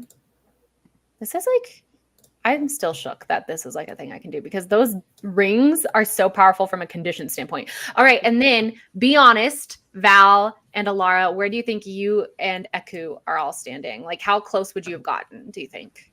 I was definitely in the back. So Yeah. But like, how back? Like, would you have been all the way back here or would you have? No, I don't think I would have been that far back. I would have been back enough to be distrustful, but not to be like, I think we actually thought they were hurt. So I'd say, yeah, I'd say probably that's good. Wait, did we not come from the other direction though? No, you came from this direction. Oh, Yeah. Okay. Yeah. I guess those are not our footprints. Sorry, what'd you say? I think I was whoever's Val is. Sorry, Let Val we have as black, right? Is Val black? yes. Val said that she was closer. And I then- think I'd be like 2 squares from Tefra. Okay. There. Sorry about the Okay. market. Yeah, you're fine. And this will be Eku, and we'll have Eku be like a gold color. Like a yellow. Pretty yellow. Hello. Okay. And she'll be with I feel like she would have also come up with actually Tefra and Micah because she's also a healer in case there needed to be assistance there. Well, she's not a healer, but she's, a kind heart. And then this is Alara. And what did we say Alara was? Was Alara red? I think I was teal. Blue? Like a Yeah, blue? you were like a bluish color. Like Okay. a teal. Yeah. We'll go with this for now. Oh, that's not right. There we go. And Alara's, we'll say right there. Are you okay with that? Yeah. Okay. All right. So I'm gonna. Okay. Has everybody rolled initiative? Yeah. Mhm. So, excuse me. Anybody roll higher than a 20? No. 15 to 19. Oh, I'm 17. sorry. I got a 20. You got a 20. I guess that's fair. I said higher than 20. My bad. Tefra. Okay. Micah got a 17. Mhm. I also got a 17. Oh, okay. So who has the higher like base dex or what's your dexterity modifier, Alara?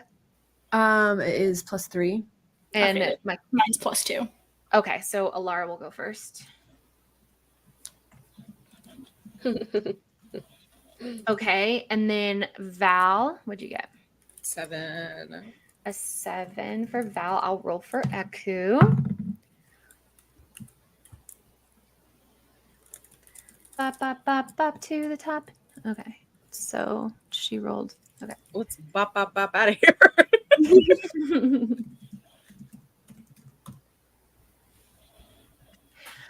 All right. So,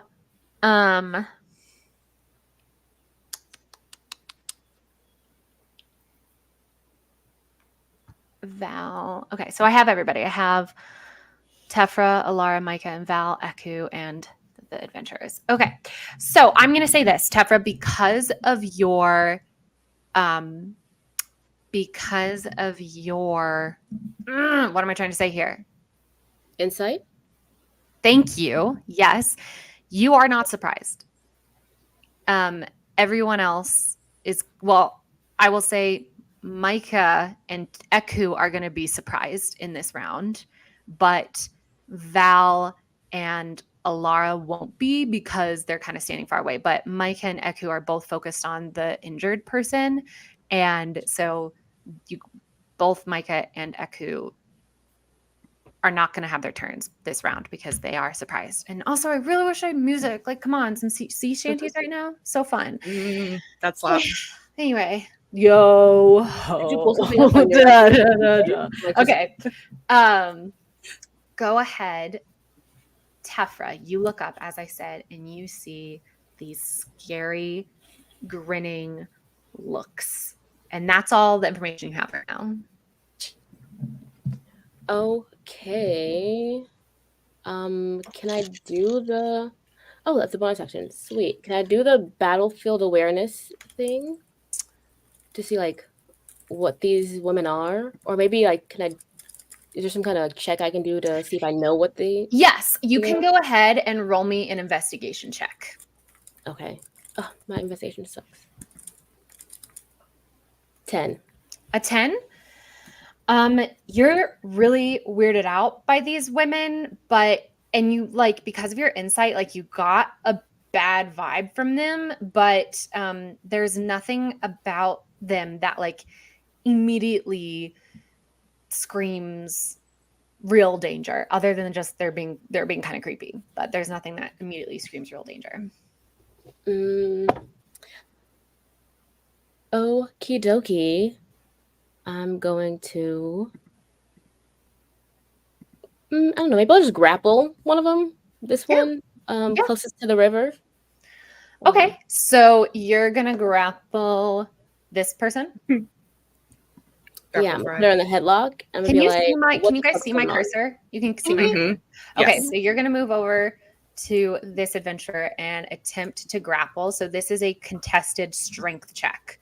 So go ahead and roll a strength roll, and she will roll as well. 8. Yeah, so you kind of lunge for one of them just in an instinctual something's wrong. I'm going to just try and subdue. And she is able to immediately kind of shush your arms off of her and kind of gives you a very evil glare, like very evil glare. And yeah, so you use your bonus action, your action. Would you like to move at all? Oh, wait. Okay, wait. Was the investigation the action? That was your bonus action. Okay. No, I'll stay here. Okay. So it is now these three adventurers' turn, and just as a flavor, the one you just tried to grapple turns to you and she goes, no, dearie. And they are all going to use their bonus action to drop the illusion around them, and you all see now what were once like kind of haggard looking older adventuring women. You now see 3 blue skinned horrifically ugly, like ancient creatures with bared teeth and stretched out flesh and kelp for hair and long strands of seaweed like all over them, and their fingers are elongated and end in very like intense points with sharp clawed nails on the end, and their feet are webbed like a fish don't have feet, like a dog. Their feet are webbed, okay? And they all are like kind of standing there hissing, including the one who is sitting down in the boat, and you can see that one is truly injured. That one does have a line of injury still on their stomach and is still clutching it, but she also grins and she looks up at Micah and she goes, "Yes, thank you for the healing." And the third one says, "What tasty treats for our coven sisters." And their voices sound like sea snakes rippling underwater, and the sound of an approaching shark, which means no sound at all, but it's the vibe of that. Like there is danger in the way that they speak. All right. So do I have to wait until my turn to do the fog, even though I had been prepared to do the fog initially? you have to. Well, because I had been ready to do the fog, you know what I mean? But I don't know if this is how the mechanics work. I just need to wait. I hear you. I'm gonna say that because like I'm trying to be nice by not making everybody surprised in this round, but I'm gonna like that's fair, but I'm gonna say you at least have to wait until your turn. You can't just automatically do it, but you can on your turn cast fog if you want to cast fog. Okay. All right. So sorry, excuse me. Okay, I need everybody to first roll me a wisdom saving throw. And I'll roll for Eku. I have a quick question. Yes. Is what we're doing a wisdom saving throw for? Are we being charmed? You are not being charmed. Okay. This is against being frightened. If you have advantage Oh, against okay. being frightened, you can roll with advantage. Gotcha. 17. 16. 10. Okay. Alara? Oh, 20. 20. Okay. So you all are like, oh, ugly. But Alara is like, oh my God. No, sorry. Tefra is like, oh my God, what is this? Tefra, you are frightened. You have a condition called frightened, which means that you have disadvantage on your ability checks and attack rolls while the source of fear is within your line of sight. And you also cannot willingly move closer. Now you are close. So close already. You're already so close. You are not compelled to move away or anything like that, but you can't. Basically, you could only move away, and you could only move in like this direction because you can't move closer. Direction? This direction, basically, Okay. because you can't move closer to these two either because you are scared of all three of them. The rest of you, though, are able, and Eku as well, are all able to kind of steal your courage, and you are not frightened. You have saved against the wisdom. You have saved against their horrific appearance because these bitches be uggy. They uggo, okay? All right. So,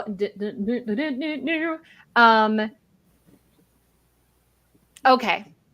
The one, is that an action? Yeah. Okay. The one closest to Tefra, this one, is going to use her action to look at Tefra, and sensing your fear, that wide grin is going to even get wider, but that glare in her eyes is going to get more intense and more piercing. Tefra, I need you to roll me another wisdom saving throw. Okay. Stop. So sorry about that noise. You're fine.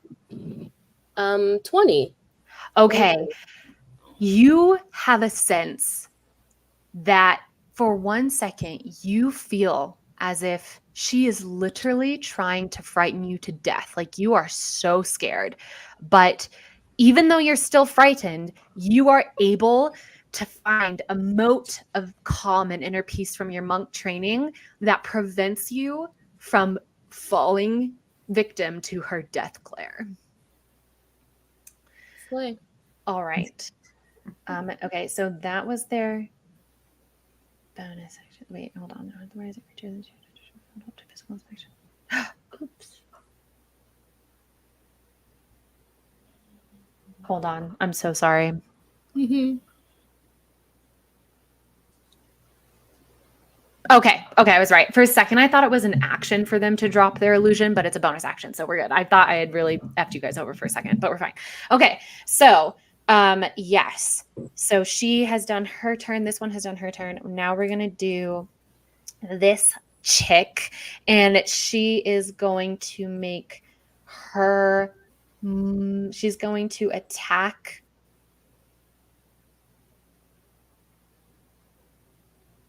That's interesting. She's going to attack Eku. She's going to turn around and take one of her sharp-nailed claws and just kind of try and scratch Eku's face and throat. And I believe that's going to hit. Let me look at Eku's stats. Yes, that definitely hits. All right. And that's going to be for... 7, 10. Okay, that she's going to hit Eku for 10 damage.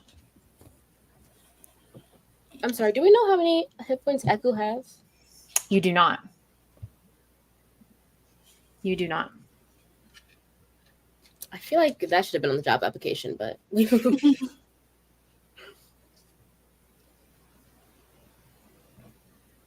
All right. And that is that Hag's turn. She's not going to move. Actually, you know what? She is going to move. She's gonna move, and because both Eku and Micah are surprised, unfortunately, you can't take reactions against her. So she. Oh, did I just accidentally say what they were? Oops. Well, whatever. It's fine. Oh, I didn't notice you did. No, I don't think you did. I don't think you did. Okay. I thought I went. Chat, chime in. Did she say? I We all went. just oblivious. I went. That's that Blank's turn. I'm pretty sure, but it's fine. I'm going to have her move 30 feet.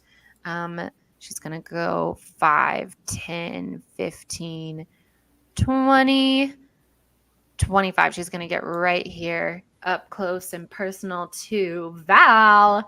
Hey, baby girl. And she slithers across the beach sand, just and like kind of comes up to you, and her hair is dripping, and she smells like fish that's been dead and rotting for 3 weeks in a warm oven, and like cold salt water kind of drips and plops from her kelpy hair onto her cerulean skin, except it's not pretty skin. It's like a bluish grayish skin, and she's right up in your face. And she goes, Hey, girl, where'd you get your conditioner? seriously. And Hey, baby. and this person is going to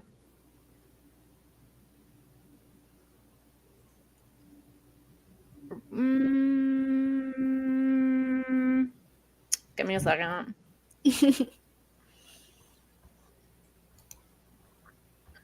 Okay, yeah, that's slay. That's a slay. That's fun. She's going to cast Hold Person on Micah. So I need you to roll me a Wisdom save.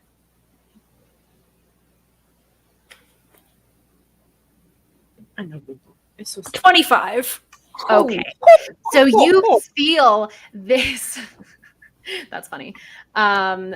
Yeah. So you feel this sense, like she looks into your eyes, and you see like her mouth kind of mumbling as this incantation begins, and you feel this sense of all of your muscles starting to constrict, like you wouldn't be able to move, but you're able to shake it off, and you are still surprised, but you are not paralyzed. That's good. I need to keep track of the cell spots that they have left. Okay. All right. And I believe they've all three have taken their turn, because she tried to do that. She attacked and then moved, and she cast a spell. So, and she's not going to do anything with her bonus action. Okay. All right. So it is now. It is Alara's turn now. Okay, now that she's so close, I don't know if I want to do fog, right? I kind of want to stab her in the face. So Go for the eyeball. I'm going for the eyeball, going for my signature eyeball. So I just need to move one square then, and then use my dagger. Yeah, roll to attack. Okay. Got a 15. That hits. All right. See how much damage I get. And damage is a 6. 6 damage. Okay.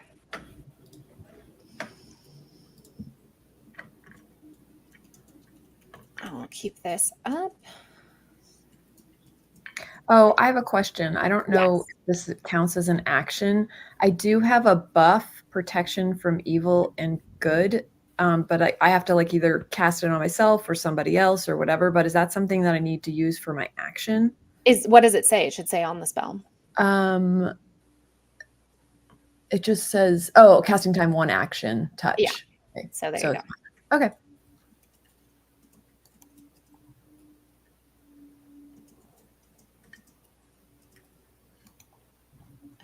Okay. Sorry.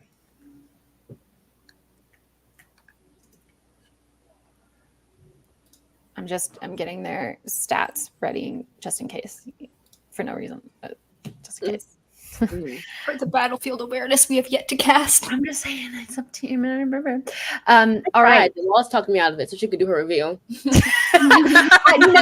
No, you were trying to see not battlefield awareness. You wanted to see if there was something wrong with him, and there was a mechanic. You needed to beat a DC 15 investigation check in order to see through their illusion. You could have done it if you had beaten that. I would have let you do it, and then none of you would have been surprised. I'm just saying.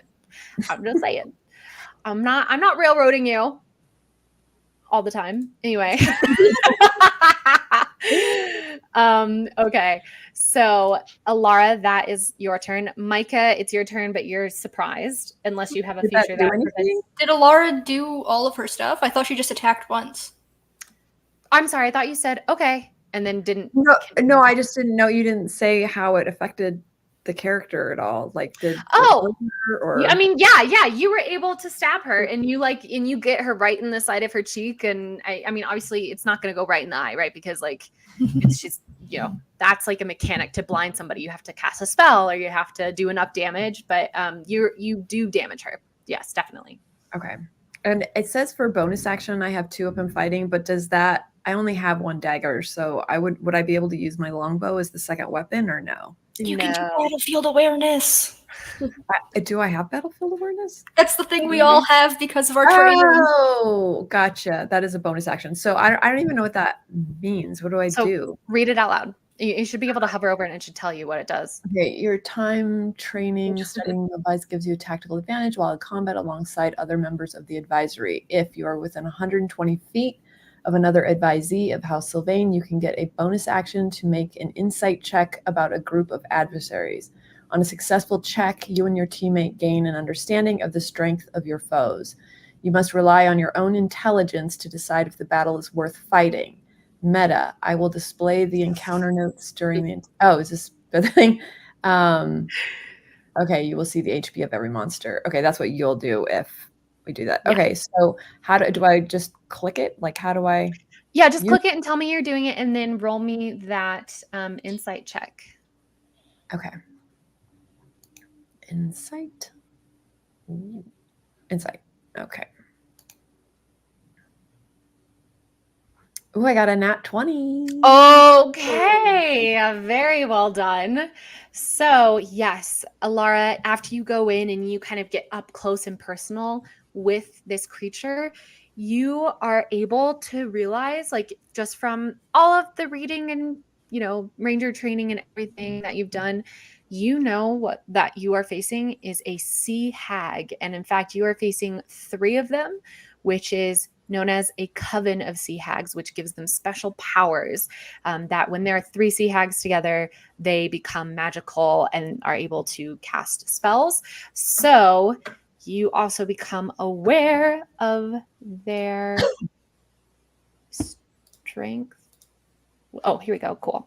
Excellent. So is the red on green a good vibe, do you guys think? No. It's hard to read. Maybe I just make it white. Maybe it's white. Yeah. I don't know which one's. Red on green is like one of those color blindness tests. Oh, that's a good point. Yeah, my bad. I thought because they were like contrasting colors, it would be good. But yeah, you're right. It is a color blindness thing, isn't it? Sorry. Command C, Command V. How do I make you white? That's a bad You can't just ask how to make people white. Oh, here we go. Oh my God, Karen, you can't just ask people how to be white. Okay. There you go. So 59. So this one has been injured. Jesus. Okay. This one has not been injured. I apologize for healing one of them. Yeah. I will say that's on me. And I've accounted for that healing in that number right there. Okay. And there you go. Do people like this setup? Is this okay? Yeah. Okay. Yeah, that's cool. Okay. Yeah, I like that. That's good. Awesome. All right. So Battlefield. Will it also show us Echo? No, Echo is not an adversary. Oh, okay. Oh, it's just adversaries. Okay. That'd be such a gag if she was. She's like, I'm the 4th member of this coven, bitches. Like, I met you right here. Do we get to know their AC or just their health? So what does it say in the thing again? HP and I'll attack show you roll the / encounter saving notes, throws. basically, right? I'll show you the encounter notes. I will say, I forget what we did for the Velociraptors, but I'm thinking it did tell you their AC. So I will let you know that their AC is 14. Okay. All right, Alara, is that your turn? Yeah, that's all I got. I'm gonna go into the thing. So an approaching shark equals the Jaw soundtrack. That's fair. I was typing the exact same thing. Teffer's like, ew, ew, ew. I'm not trying to get everybody puke again. I'm just trying to build the scene. So focus on taking the weak one down. Only 2 equals no more spells. We love the audience participation. So, yes, that's Alara's turn. Next, I said was Micah, but Micah is surprised. After that, it's Eku. Eku is also surprised. Val, it is your turn. Okay. Can I get over to the boat, to the one that is injured? Yes, but just as a reminder, this one will take an attack of opportunity on you, just FYI. I would like to use my bonus action to disengage. Slay. I love it. Okay, so you've disengaged. 1, 2, 3. And we'll say that right here puts you within combat range of this one. No, that's me. That's Micah. I don't That's Micah. 4. And what's your speed? 30. So you can get right there and you're in combat. Okay. Right. You're in the surf. I'm gonna use my 2 weapon fighting. Okay. Oh, never mind. No. I can't do that. Sorry. I can just do with 1 because I have to use the bonus action for the second attack, and I did not. I used that already. And I'm going to take out my rapier and try to slice where this bitch is already injured. All right. Roll to attack. Oh, dirty 20. That hits. Go ahead and roll your damage. What's your damage? Oh, what is your childhood trauma? Who knows? 10. I know Estelle's going to get that. All right, 10. You almost completely undid Micah's healing. We're working together. Amazing. Very well done. All right, Val. That's your movement, your action, and your bonus action. I guess you technically have 5 more feet of movement if you wanted to. I'm going to stay right here and keep hacking away at this hag. All right. Now it is the sea hag's turn. So the one who has just been stabbed in the face by Val is going to look at you and go, "Ah, you hoe." And she says, what is she going to say? She's going to say, "I will reach into your soul and make you scream with fear." And good luck, ho. She is going to cast on you a spell. And I need you to roll me another wisdom saving throw. Is this being charmed? This is not a charm. Okay. You were being, like, it's a type of curse. Oh. Natural 1. No. Okay. It's a 2. No. It's a natural 1 though, so I guess I don't know what I do for saving throws. I think maybe I do have it be it's a saving throw, right? So like on ability checks, I'll let you add, but maybe not on saving throws. I don't know. I need to think about that. But yeah, but either way you fail. Val, you feel as her fingers reach out, they like stretch beyond reality and into the ethereal, and it's as if they're gripping inside your mind and rifling through all of your biggest fears. And in front of you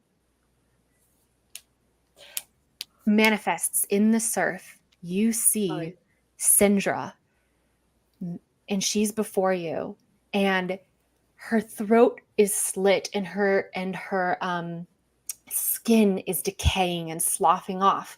And she goes, you took too long. And you see her collapse into the surf in death as she slowly, the light from her eyes fades. And you take, give me a second.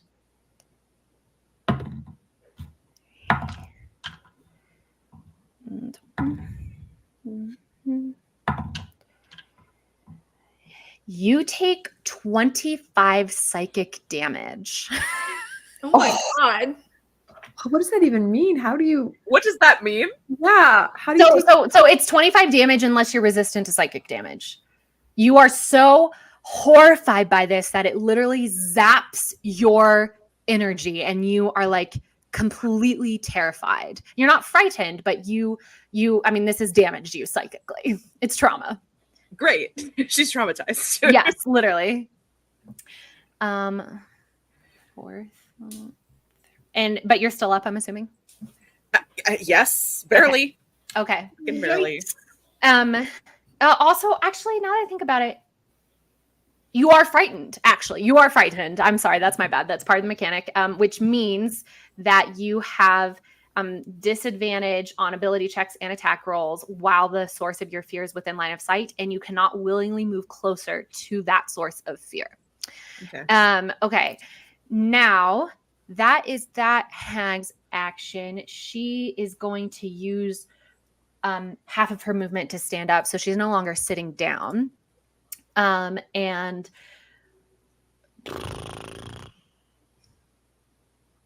she's going to move. And Micah, you are no longer surprised, so you would be able to use your action to get an opportunity attack on her if you would like, as will Val, I think, even with being frightened. Yeah. Yes. Yeah. So both of you, if you would like to use your reactions as she moves, you can use them. I don't hit. You don't hit? Okay. No.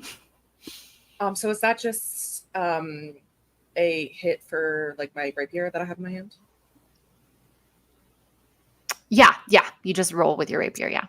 I also don't hit. Don't hit. Okay, so she... Can I use my inspiration to try again? Or no? Didn't you use your inspiration last time? Mm-mm.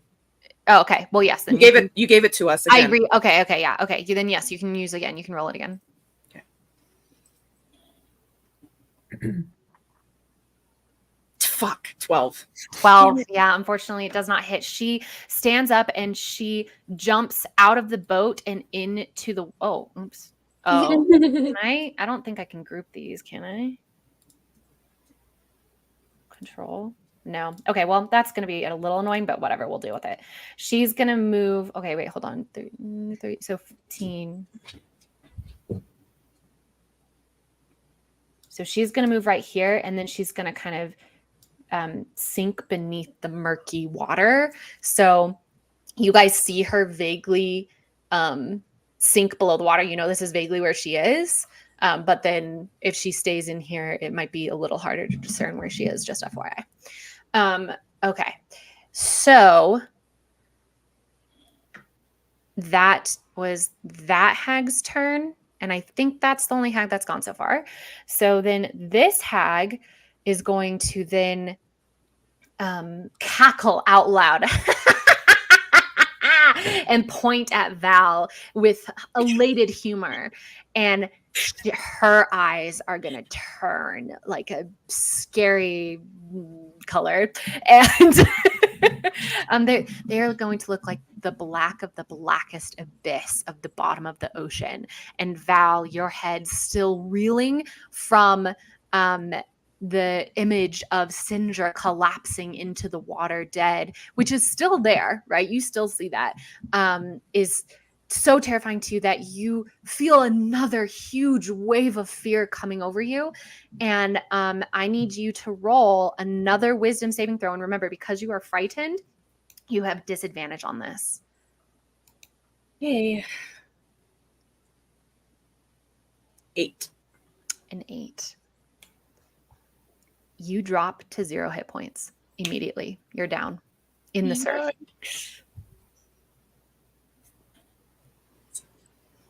Does not matter what health you were at before. You were so... I was at 3, so it doesn't matter. That's fair.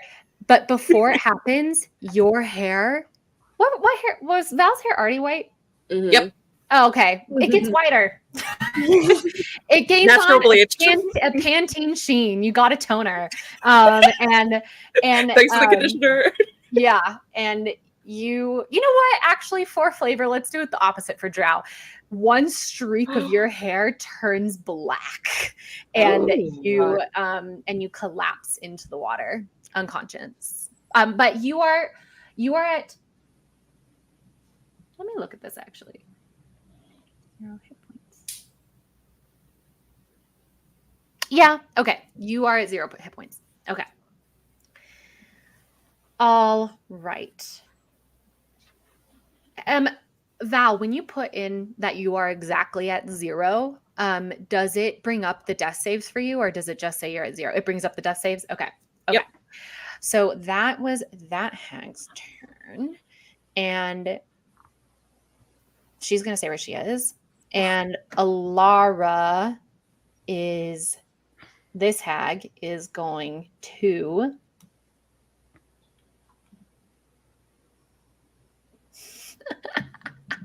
That'd be funny. She is also going to cast Phantasmal Killer on you. I need Alara to roll me another wisdom saving throw. Okay. Now, obviously I can't cast it until my next turn, but it says, like, if I do cast protection after whatever she does, it says if the target is already charmed, frightened, or possessed. So I can still cast it, right? But it just won't. Wait, can you just read the description to me?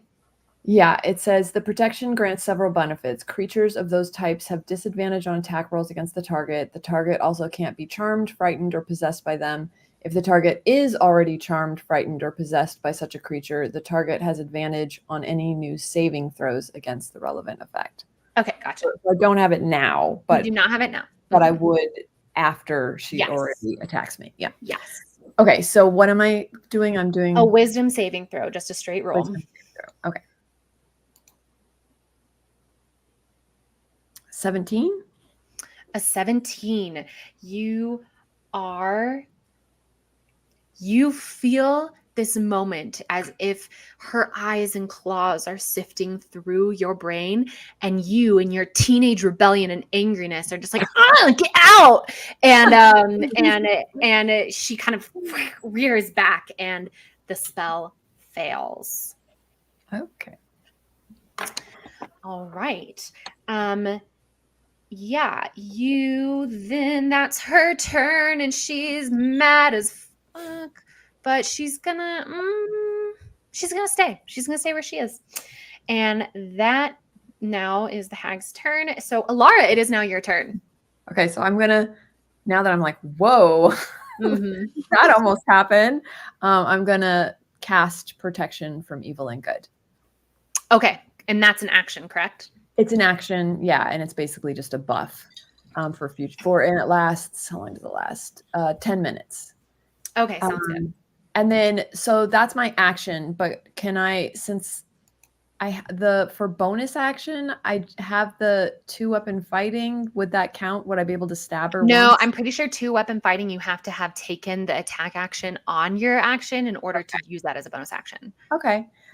Then I'm buffing myself, but I can still move, right? You can move. If you move out of melee with her, then she can take an attack of opportunity on you, but that's just... Right. Yeah. Okay. I want to help Val because she might be drowning. Okay. Oh, no. Yeah. Yeah. So I'm going to try to race to her to pull her at least out of the water since she's on. So I will say pulling someone out of the water, that help is an action. So I will say you can use your movement on this turn to get to her, but you won't. And we'll just say that you can at least lift her out of the surf, but you won't fully pull her out of the water until your next turn if you choose that to be your action. Okay. Perfect. Okay.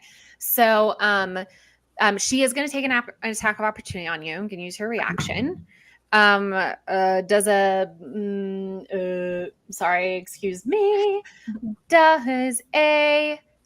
14 hit? 14? Oh, 14? I thought, well, I am 14, so yeah. You are 14, so she hits. So she's going to roll damage on you with her claw attack. I thought that was the damage. I was like, damn. Although I shouldn't. You take 15 slashing damage. 15. It's worse. Yeah, I never do the average. I always roll damage. I think that's more interesting. So I always roll. All right. All right, but you're still up, I'm assuming. Yeah, Okay. I have 20 points left. So Okay, so you are able to get to the surf and get to Val, and we'll just say that you are like in the process Okay. of lifting her out of the water. Okay. And I believe that is your action. And we'll say that lift, I'm gonna give it to you, and that can be your bonus action. I don't think you took a bonus action, so I'll give that to you. And that is your turn fully. So Micah, it is now your turn. All right. I am going to use my action to do symbiotic entity so that I get my temp HP. Okay, nice. What does that look like? Can you describe that? That's when all the mushrooms start sprouting out around me. Nice. I love that. And then I saw Val go down, but I see that Alara is helping her. Mm-hmm. So I'm going to use my bonus action to cast Shillelagh. Nice. And that just gives me extra damage when I attack. So hopefully I can attack on my next turn. Okay. And I also want to get out of this stupid boat. Yeah. So if you move, you are going to be within range of attack of this one, but you can still move if you'd like. I thought I already was. Am I not next to her right now? But I'm saying she could get an opportunity attack if you move. But I would still be next to her. Well, you can move if you move this way. Yeah. I want to go after the one part. You want to move into the bank of the river? Yeah. Okay. Then you're out of the boat. Right on the water. Yes. Okay. So you have moved, and I did my bonus action, so I'm done. Okay, you're done. It is now Eku's turn. And she was not frightened. She was hit for some damage. She is going to... She's going to take her quarterstaff and run up to this lady, 1, 2, and hit and try and attack with her quarterstaff. And she goes, "You evil we will crap, why is my improv so off today?" She's just saying, "We will rid the jungle of your evil, you scourge." And she tries to hit. And she succeeds. Hey. Whack right across the head.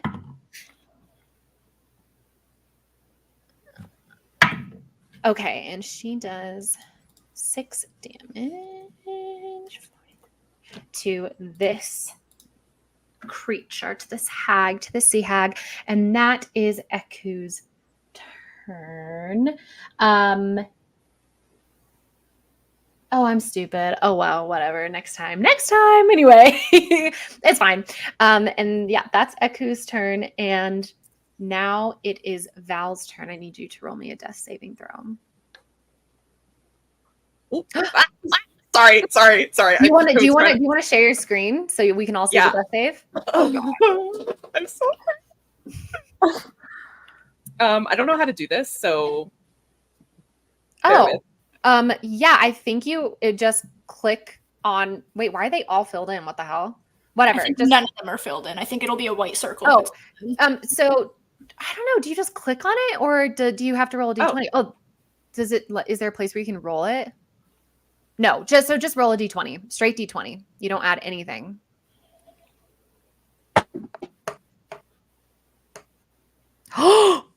Wait, 7. is that? Oh, I thought that was a freaking natural 1. It happens to me every time I roll a 7. Every time. It's because a 1 counts as 2 failed death saves. Yeah. Okay, so that is a failure, but it's okay because you're good. Wait, okay. So how do I do a failure? You just click failure. There we go. Okay. Yeah. Oh, there we go. All right. Okay. I'm gonna zoom in a bit just because we can get a little closer to the action this way. Is this okay with people? Yeah. Or, Mhm. would you like to have a wider range of view? No, this is good. That's I can fine. see it. Good. Okay. Now it is Tefra's turn. Girly pop. Okay. All right. I'm thinking. Let's just try. We're gonna take one of my daggers, Mhm. and then try to hit this bitch in front of me. Okay. Oh, 12. Okay. Unfortunately, your dagger, it hits, but it like gets wrapped up into the kelp that's dripping off of her arm, and it just doesn't quite do any damage. But you do slice off a piece of kelp, but yeah, it doesn't do any damage, unfortunately. Okay. Well, then now I'm going to. Hold on. Let me read the flurry of blows thing. Okay, nice. Flurry of blows. Spend a key point and Yeah. pop, as they would say. Okay. There we go. Spend a key point. Do that. Let's do it twice. This one hit? No, 11. This one hit? That does not hit. Yeah, it's a 14. Oh, none of them hit. Oh, I'm sorry. You land the blows. You do hit. She's right in front of you, and you land the blows, but unfortunately, you just think that she is using enough movement to kind of deflect the momentum, and that you just don't think you're doing any damage to her, unfortunately. You can resolve yourself to try again next time. Do you want to move?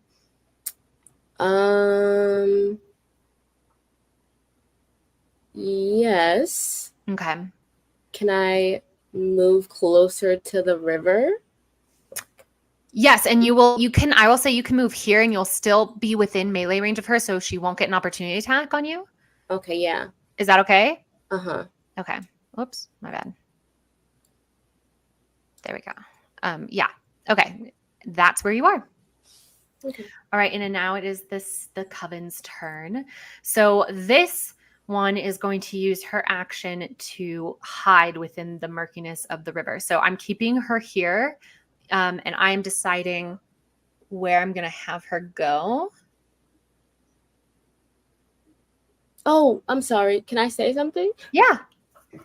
Alara, remember Val now has those 7 potions of healing that she stole from my date? Oh yeah. And but are they in her Birkin bra? You just gotta pat her down to see. She didn't give them to the rest of us, so she still has them on her somewhere. Oh, okay. Okay. When it's my turn, I'll search and see if I can shove it down her throat. That's the plan, right? Drink. Okay, I have marked on my computer where this hag is. So just for the sake of flavor, I'm removing her from the... Oh. Actually, no, I'm just going to keep her up there. So that way, I'm just going to keep her up there. But you don't know if she's still there or not. And that is going to be her turn. This hag over here is going to cast Phantasmal Killer on Eku. She's going to use her action to attempt to cast this spell. But as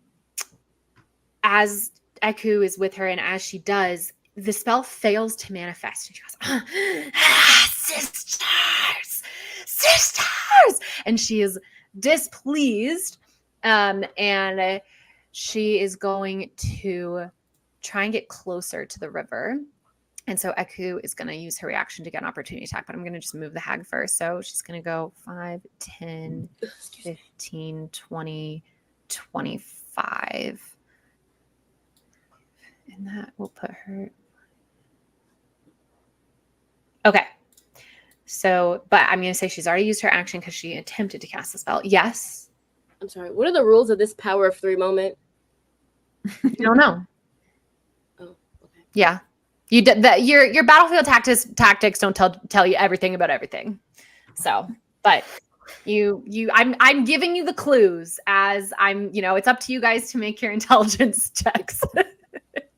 And you know what? You are welcome to do that. You're welcome to use your action to try and have your character make an intelligence check to get more information to be revealed. That is absolutely if you're feeling like you're not fully understanding the clues, you can absolutely do that, and I can give you more information that way. I'm just gonna make assumptions. Okay, that's totally legitimate. All right, but Eku is gonna roll to make her opportunity attack, and she might hit. Unfortunately not. She swings with her quarterstaff and it just flashes through the kelpie hair. Ooh, look at that. The kelpie hair of the sea hag, and the sea hag gets away from Eku. Okay, so that is this one's turn, that one's turn. Now this one is going to go. Tefra was the last to attempt to attack. So Tefra is the one that she's focusing on. She feels like she is in combat with. So she is going to, I think she's going to cast a spell.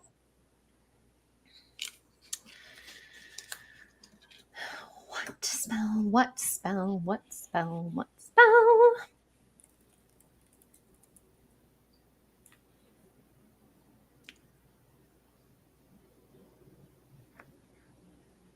Sorry. I'm just going to open this link in the new tab because there's so much possibilities with this spell.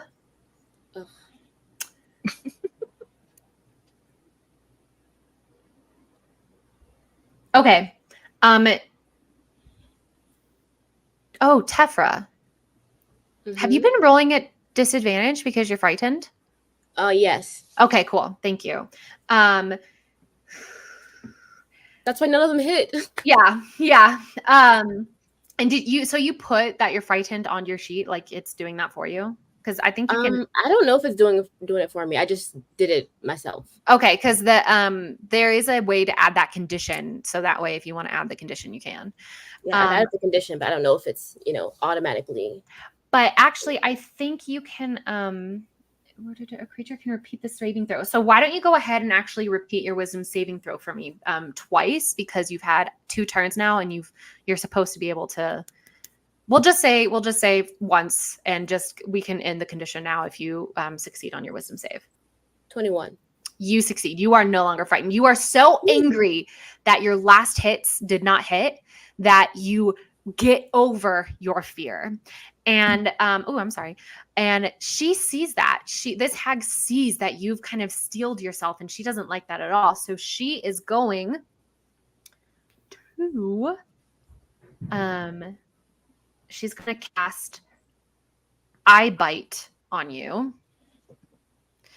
And range.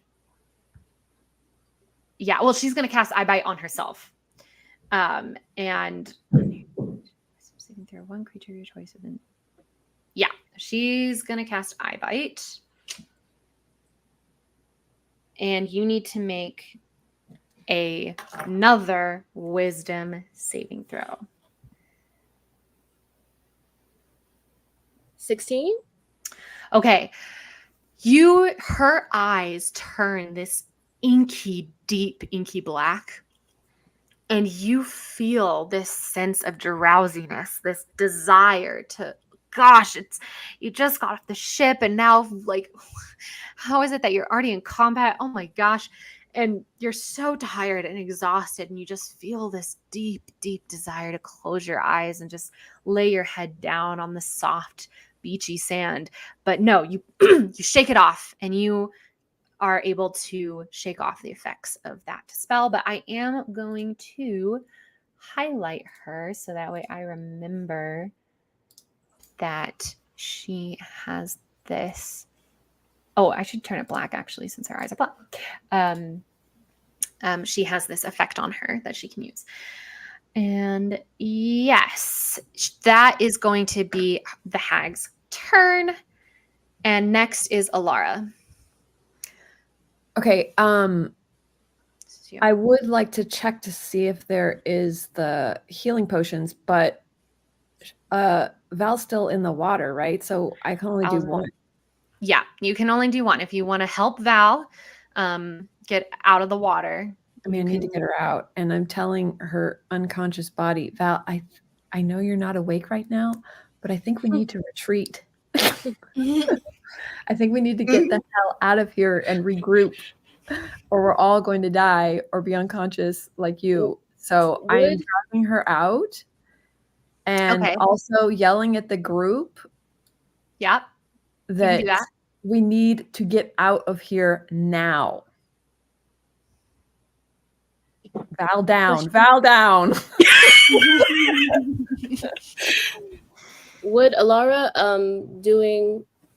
dragging Val out of the water be an action or like It's movement? an action.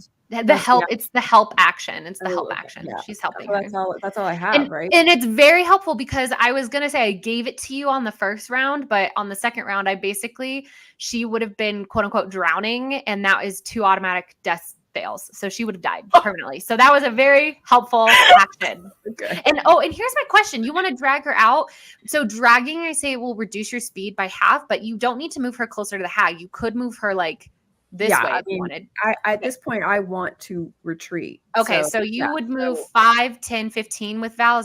Are you okay with that positioning? Yeah. Are you okay with that? That's the echo. That's perfect. Okay. We just need Tefra and Micah. Okay.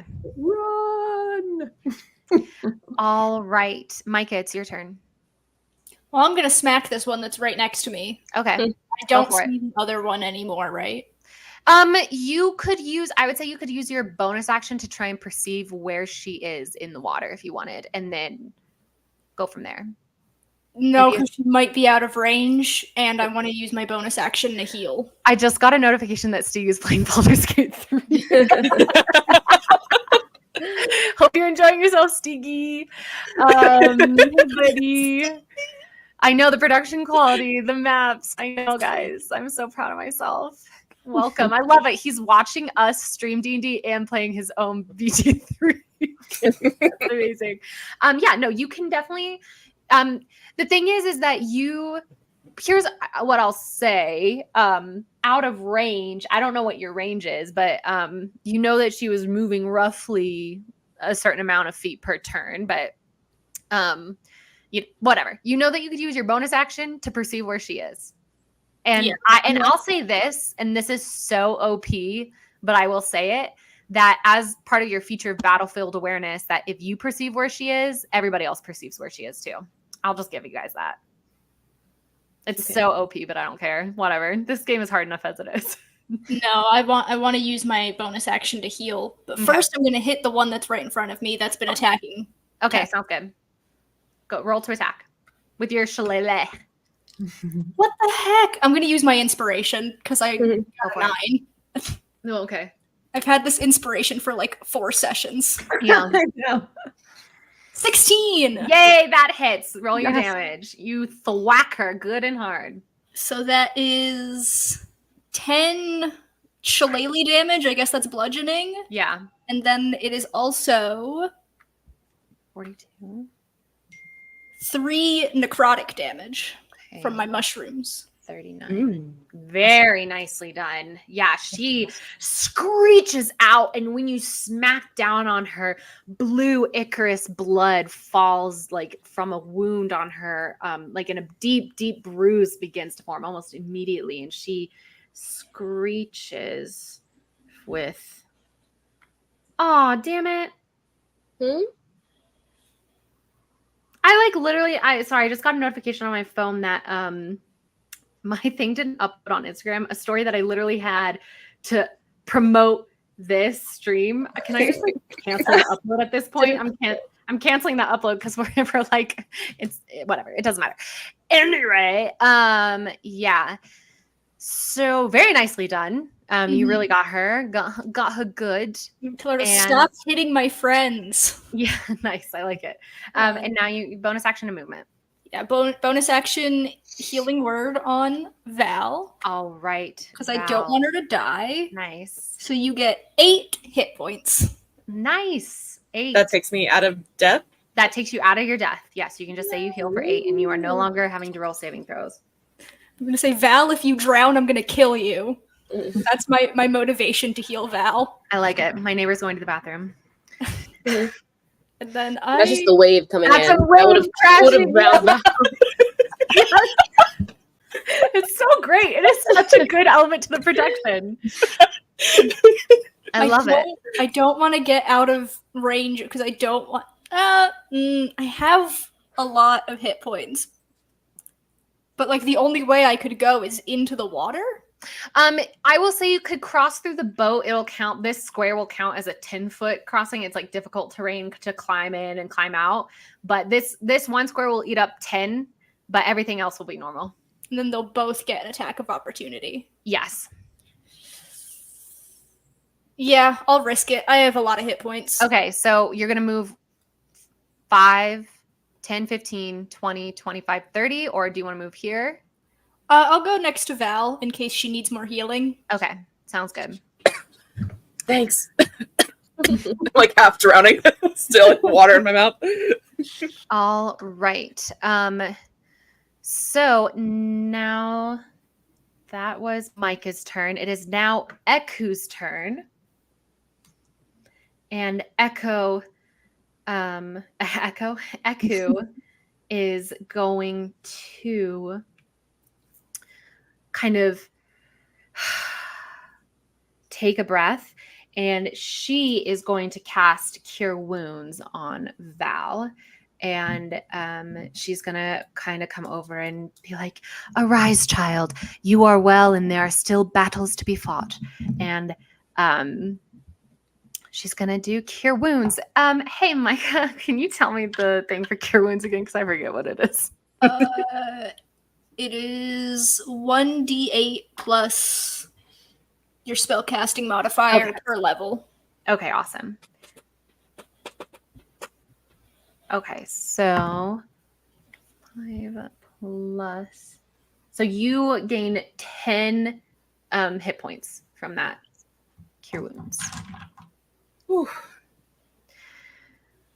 All right, and that's going to be Eku's turn. And now I believe, Val, that it is your turn. Welcome to the party. Yay! I'm going to drink a potion of healing. All right. That's my bonus action. I believe that's 2d4 plus 2. Yes, that's what it says. So we're gonna do.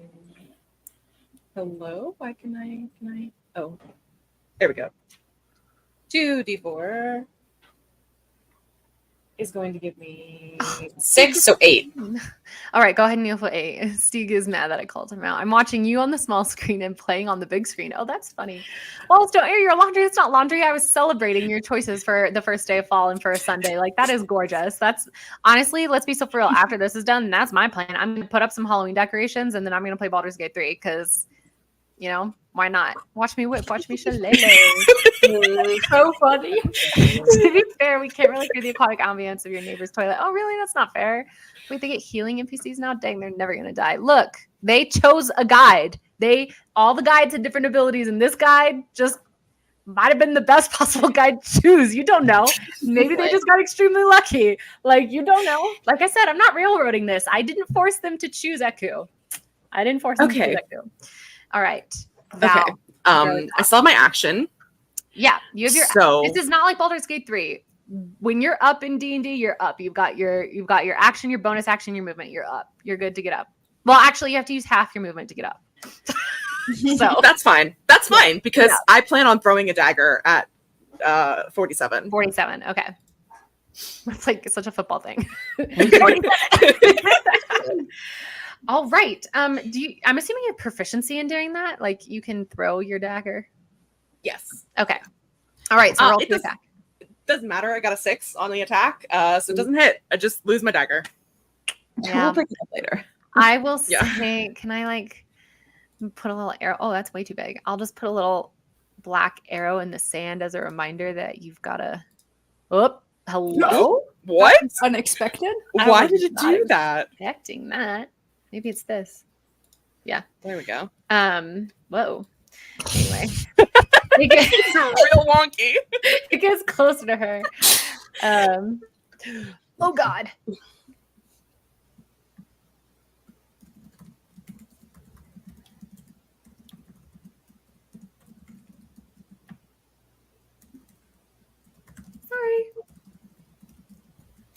Okay.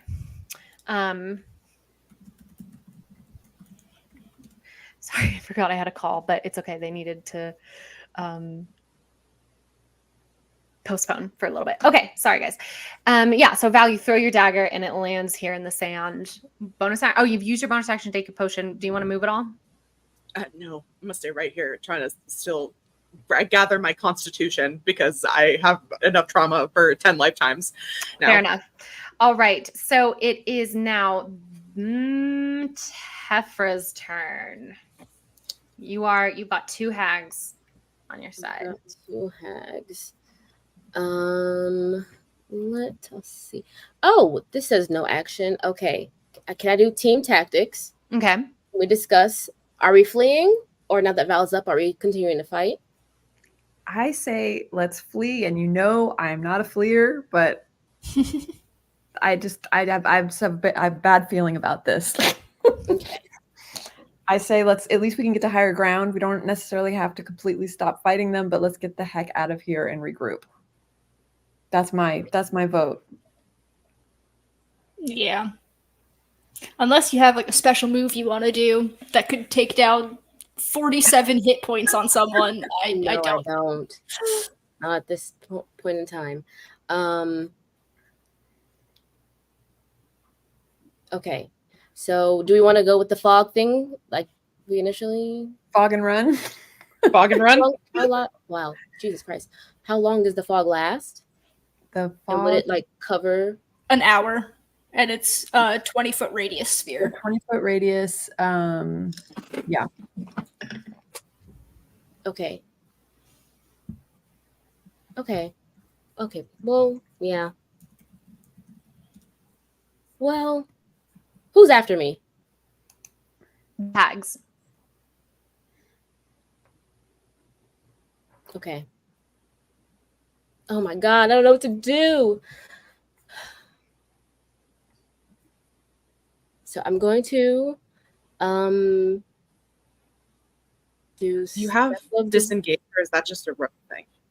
I have Step of the Wind, which means I can disengage. But I want to try to pick up Val's shit along the way. Leave the dagger. Who cares? Leave the dagger. No, she needs her weapon. I will say borrow one. Oh my God.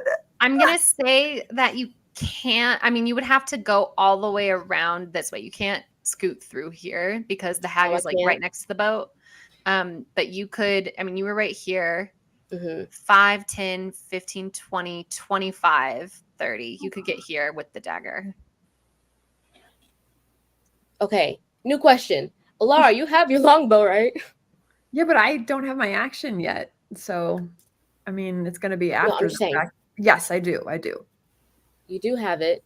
I 100% have it. I could definitely take a shot. And I have a crossbow. I feel like we should fight, maybe? Okay. You guys have about 60 seconds left before you have to come up with what the battlefield tactic you're going to spring. I have a longbow, but it's not going to give that much damage, especially for them to be able to just run up to us and cast spells. What if our tactic is fog, cloud, and run? That's what I'm thinking. That our maneuver? I mean, and then we can regroup. We can still maybe take them down, but where we're at right now, we're at a disadvantage, I think. I also think fog cloud because I think they have to be in sight of each other to use their spells that are coven-y. Yeah. Okay, fog, cloud, and run it is. What is that? What is that tactic called? Fog and run. Dine and dash. Dine and dash. Dash to not get dined? I don't know. What's wrong with all food themed tactics? Is it dine and dash? Is that what it is? Yeah, we'll do dine and dash. Okay. Dine and dash means fog, cloud, and run. Means fog, cloud, and run. I'm going to use my key point to do Step of the Wind. I think that lets me disengage, right? Mm-hmm. And then I'll move as far away on my movement, toward I go. 20, 25, 30. Oh wait. Okay, yes. I still have an action. I can act. Bless you. All right. So I've got this short bow. Mm-hmm. I think my compatriots will be fine if I practice with this. Let's see. Oh, 19 to hit. That hits. Who are you aiming for? 47, 39. Let's just go 47 Okay. because I don't think I could get 39. All right, you're at 47. That's 9 points of damage. Nice. 38. It gets her right near the heart, or where you suspect if she wasn't a hag, she would have a heart. And it pierces through her, and she, and that blue blood begins to spill from that wound. Very nicely done. Yeah, All that's right. all my abilities. Is there anything else you would like to do? No, ma'am. All right. Now it is the hag's turn. Did we do the fog cloud? No, because that's No, 'cause it's not Alara. Alara's turn yet. You Yeah. do it for Alara. Oh, I didn't realize it had to happen on the next. Okay. Yes. This hag is going to emerge standing in the water. And I'll remove that little tape. Come on. Why are you not? There we go.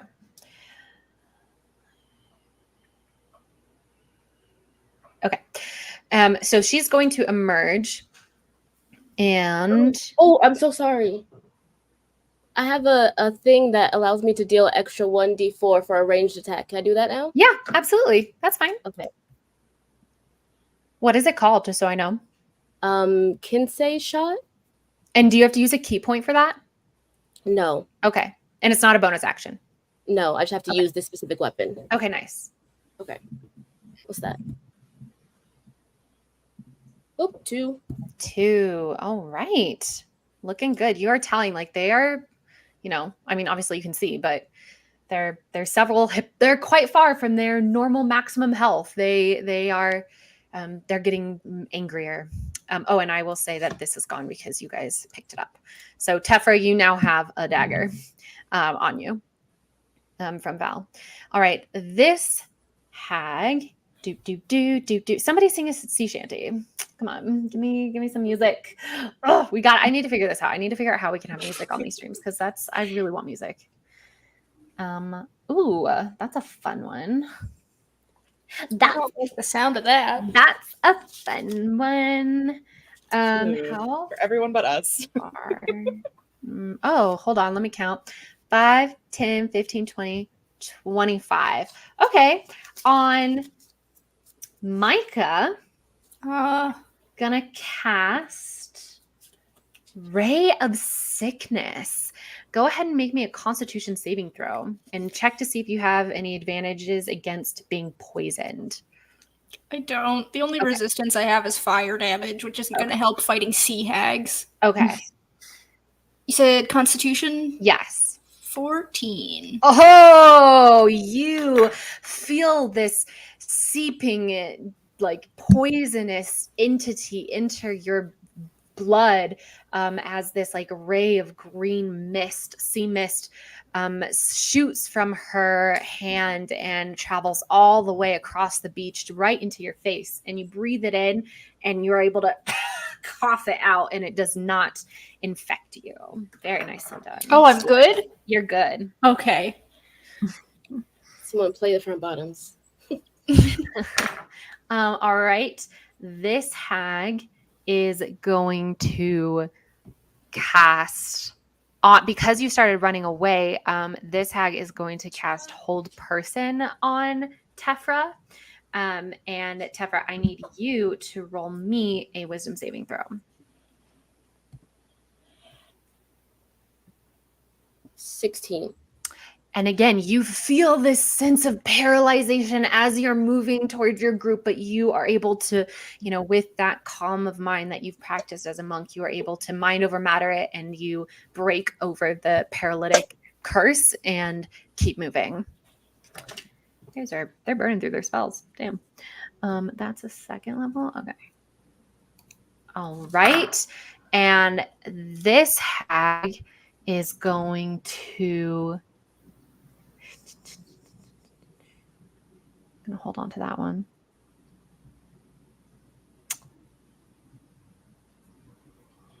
Oh, I'm gonna hold on to that one. I think this hag is also going to cast Ray of Sickness, but this time on Eku, because she's just in line of sight, and totally. Oh wait, Eku has to roll Wisdom saving throw. My bad. And she. Wait, is it Wisdom or Constitution? Constitution. Thank you. I appreciate that, Micah. Constitution. I feel like she's got a decent. Yeah, she does. Okay, so she also. You see Eku starting to, but then, and she's, not paralyzed. All right, that is the hag's turn. All right. It is now Alara's turn. All right. Dine and dash. I cast fog. This hag is going to cast counterspell. Okay. And let me just remind myself. What level is Fog Cloud? First. First, yeah. Okay, so you go to cast your Fog Cloud, and you do cast it. So mark it off as a spell cast. Yeah. But in this, like this mist is forming in between your hands. But just before you can do the final bit of the incantation, where you burst down and release this huge fog of war, basically, you feel our interfering string of misty dead fish smelling magic come in and it dissipates your fog cloud. All right. So now I just say, run away. So we don't have the fog, but I still think we should run. Third level. Okay. So that's Alara's turn. Are you going to use your movement to move? Yeah, I mean, I'm assuming the dash part is still on, so I'm running. The dash part is still on? Oh, the run. The dash of dine and dash. Yeah. Okay, so here's my question. Are you running towards on the beach, or are you running deep into the jungle? What direction are you running? I mean, we have to go into the jungle, right? That's the way Eku. I mean, I guess I'm relying on Eku. Which way should we go? Would it be funny if we dined and dashed right into another encounter? I know, but it might be easier than these 3 eggs. But yeah, I leave it to Eku. She's our guide. Which way do we run? Okay, well, it's not her turn yet. So if you want to wait to see where Eku goes, then you have to wait a turn to move. Oh, I can't just ask her? That's like it's all happening all at once kind of thing. So it's just, we have to wait for her turn to go before. It's just, yeah. Okay, then yeah. I mean, no, I guess you can ask something and I think she can respond on her turn. So you can ask her which way, and she can respond on her turn. But I just can't move. You can move, but you won't know what direction she would have suggested. Right, I would because I'm not going to move without her direction. Gotcha. Can you hold movement like an action or a bonus action? Yeah, because you can hold a dash, right? So, but you can't, I don't think you can hold your movement. So you can hold a dash action. I don't think you can hold your movement. Does that make sense? Well, I don't want to just run somewhere if it's the wrong way. So I'm just going to wait until she can respond. Okay. All right. So you're going to wait. Yeah, because I'm hoping we'll all run together. Yeah. So it's Micah's turn. I'm going to cast Fog Cloud. All right. So this, she's the one who used her reaction to counterspell. Now this one is going to use her reaction to counterspell. So you can go ahead. Can I use my second level instead of my first level? It just makes it a bigger cloud. Yeah, but you can absolutely use a second level spell slot, but counterspell is a third level spell, I think, isn't it? I don't know at what point you have to roll. I know there's rolls. It's when the so if it's a counter spell is if it's a higher level spell, then it automatically cancels out. You roll when the counter spell is a lower level spell than the spell being cast that you're trying to counter spell. Oh, So- then I wouldn't do the higher level. Okay. So you're gonna burn your fog cloud, and she is burning her counter spell. And it's the same. You also form this mist of fog, and it also by another creature has been dissipated with a blue, foul-smelling sea mist. But I will say, you guys do feel like, you understand how magic works, and they're being really liberal with their spell casting. So, all right. Micah, would you like to move or do a bonus action? I'm going to move a little bit Okay. because I don't want to be next to the water because I feel That's like fair. they're going to swim very fast. So I just want to move inland like 10, 15 feet. 5, 10, 15 here. Yeah, that's good. Okay. All right. Eku's turn. She is going to respond to Alara and say, "No, we have seen this evil. We must rid it from the jungle." And she says, "Do not flee." And she is going to cast.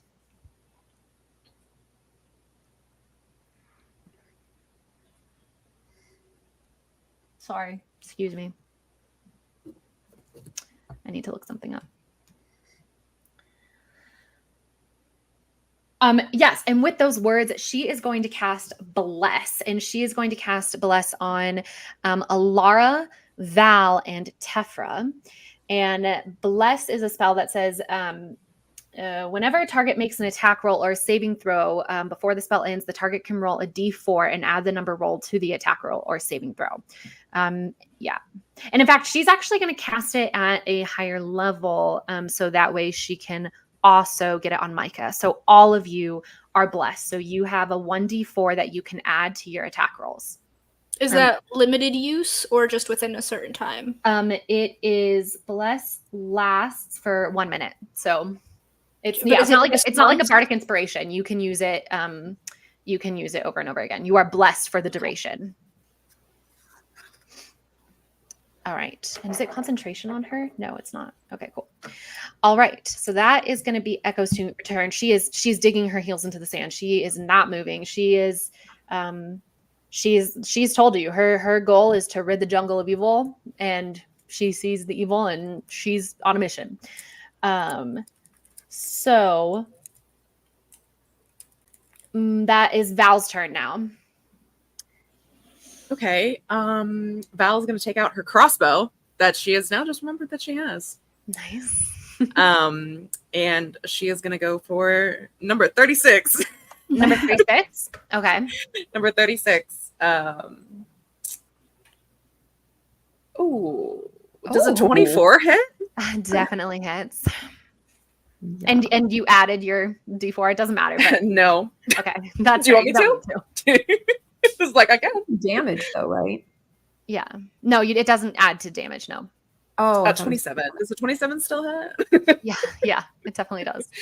Okay. Roll that damn. The damage is 9. Nice, guys. You guys are hitting hard today. That's 27.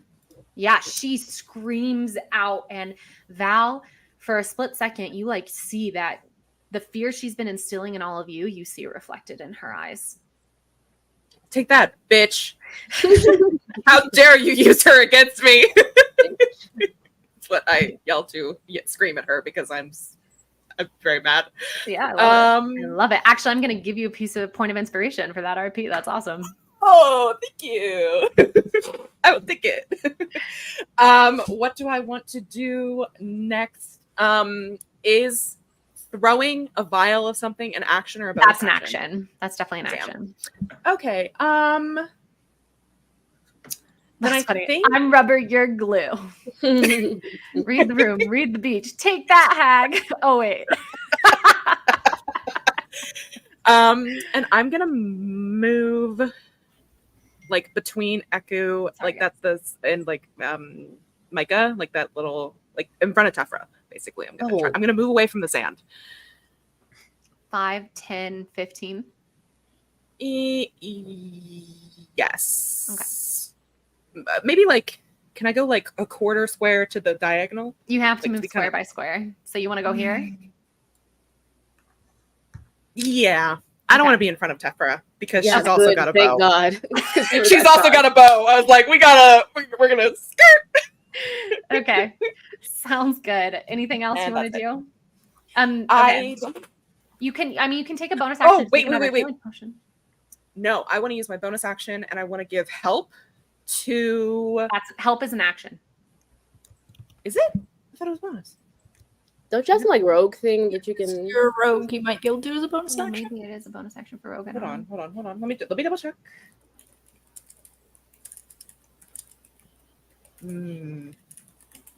Oh, Master Tactics. Yeah, you can use the help action as a bonus action. There When you you go. use the help action to aid an ally in attacking a creature, the target can be within 30 feet of you. So I'm going to use the help action on Micah. All right, and that means Micah has what? Advantage on the next attack plus that bless. So that's pretty sweet. Yeah. All right, Val, that's your turn. Nicely Yes. done. Tefra, it is your turn now, my dear. Okay, we're just gonna stick with the crossbow situation. Okay. Yes. You like hit all of us the last time you used this crossbow? No, that was the mace. I feel like with the crossbow, there's a little bit more control, you know. Amazing. Okay.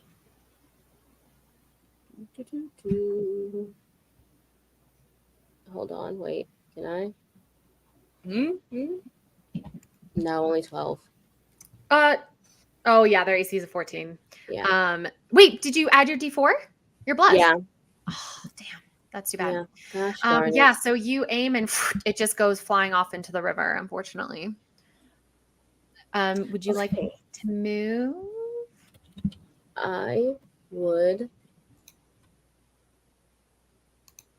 not. Okay. Standing your ground. Oh wait, I'm sorry. Before my turn ends, can I use this cantrip I have on myself? It's a 1 bonus action. Blade Ward. It until the end of my next turn have resistance against bludgeoning, piercing, or slashing damage made by weapon. Absolutely. Gorgeous. That's great. No, now I'm done. Okay, cool. All right. I will just so you remember Blade Ward and I remember, or at least we can be like, what is that? Oh, dang. Mhm. We'll just do that as a little aura. Oh, I guess I'll say that you guys are blessed too, huh? Let me give you that yellow. And I still have my buff, my protection from evil and good thing. Yes, that is So many Also- effects on it once. true. Yes, that is also true. All right, Tefra, that's your turn. It is the hag's turn now. This hag is going to move. She's going to elongate. Yeah. She's So going to creepy. move to the shore. And she is gonna, what is she gonna do? Woo-hoo. She is going to how many spells do we have left? Let's look. Keep using them up. Yeah. Run out of spells.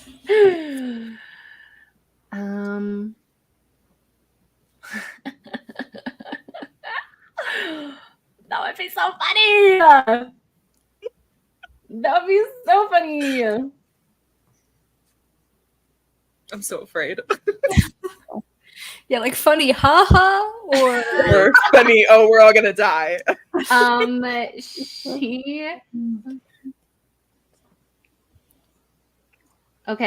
She is going to cast. Well, let's just say, or not. Let's not say. Actually, would she waste that? No, let's be so serious, Wallace. Are we going for comedy or are we going for I kind of want to go for comedy. She's gonna go for the comedy.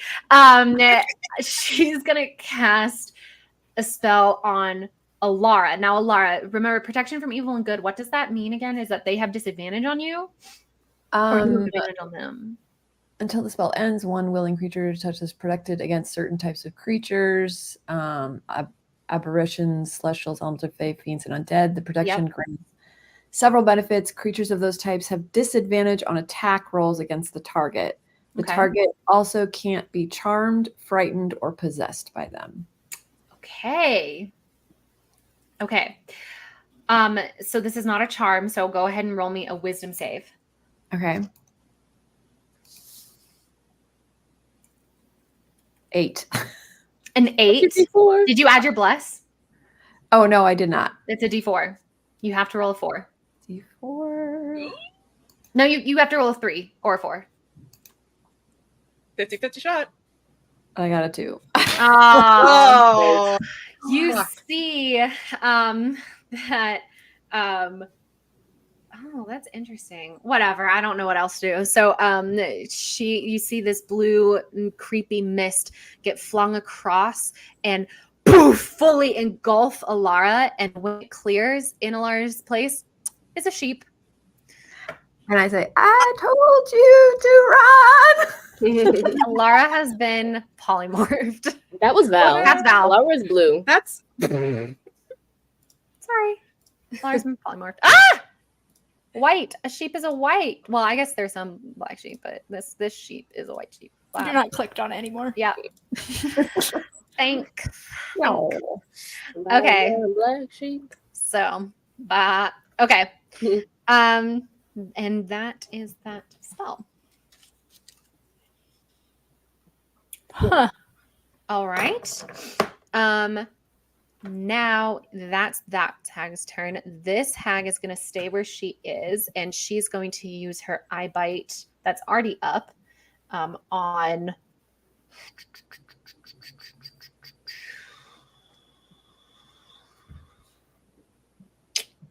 Micah. Yeah. So it's already up. She's gonna. You also need to make a wisdom saving throw, and don't forget that you are actually. I'm gonna roll for it because that's interesting to me. She's gonna do this on Val. Val, great. you need to make a wisdom saving throw for me. Ooh, that's And a you good get question. to add though. your D4.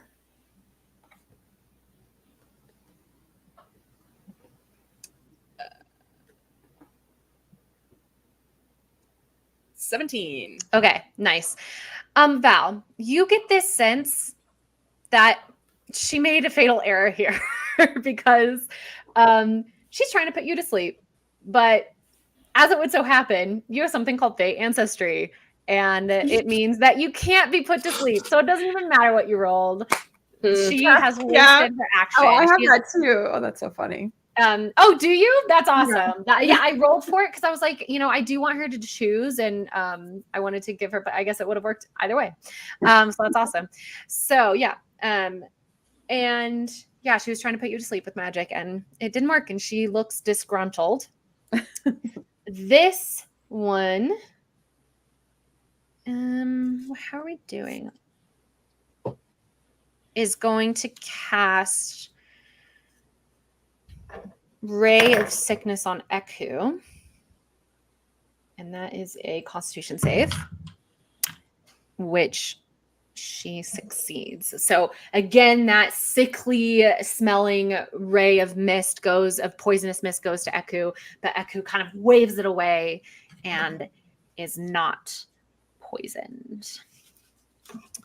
Okay. That's the hag's turn. And Alara, it is now your turn. I'm assuming I can't do anything. Yeah, you're a sheep, unfortunately. Do you want to move? Matt. I mean, I don't even know if as a sheep, what my brain would be thinking. So I guess I'll just do nothing. Okay, you could move. Wait, you got a sheep brain too? Not just your brain in a sheep body? I don't know. I think with polymorph, you keep your intelligence stats. And transform creature drops. The new challenge rating. Get the target's game statistics, including mental ability scores, are replaced by the statistics of the chosen beast. So you are literally a sheep right now, with sheep instincts, and nothing has happened to you to make you frightened. So you can just start looking for some food on the beach if you want. Yeah, am I still buffed? Like, so I don't actually. You're Okay. still blessed. You're still blessed. Yeah, I mean, I'm just So basically, I'm just gonna chill. Vibing. All Just right, that's your turn. It is now Micah's turn. Yes. I believe it was this one that cast polymorph, and I'm pretty sure polymorph is. Oh, I guess it is concentration. So I'm gonna put. I feel like red is giving a concentration vibe, don't we? I feel like if you're concentrating, you're turning red because you're trying so hard. That looks like brown. That looks brown. It's like a dark red. Next to the green. It's like a maroon. Okay. Fine. Okay. There we go. Okay. I'm gonna cast Chill Touch. Okay. 21, All right. and I get advantage because of Val, right? Yep. Val can help. Yes. Yes. Correct. Yeah. And you get a +4. I mean, I already got a 24. Okay, you're good. You hit. So what are the effects of Chill Touch? So you see a ghostly skeletal hand is gonna pop out of the river and Ooh. grab them, Ooh. and I accidentally highlighted everything on my page trying to click. Great. Then they take 4 necrotic damage. Okay. They can't regain hit points until the start of my next turn, and the hand is clinging to them for the duration. I don't know if hags are undead. If they are, they have disadvantage on attack rolls against me. They are a fae. Okay, so then that is whatever, but All yeah, right. they can't So, regain hit points until the start of my next turn. okay, so roll your damage, and because you're damaging the one who's concentrating, It was 4 damage. 4. So she's just gonna roll a d20 to see if she can maintain the spell on polymorph. Alara comes back. Alara suddenly appears back. Like Alara, in the past 6 seconds, you have gone from being ready to run, feeling like people are standing their ground. Sheep, no longer sheep, but you did lose your turn, unfortunately. And she's no longer No longer sheep. I'm like, I'm so confused. no longer concentrating. Okay, So did you take the 4 damage? thank you. Ah! Oh my god, she just like, she's slowly like dissolving. 17. And then what bonus actions do I even have? I don't. Okay. All right. It is Eku's turn. Eku is going to run up to this one and try and hit it with her quarterstaff. And she's going to roll to attack. And she hits. And so she's going to roll her damage.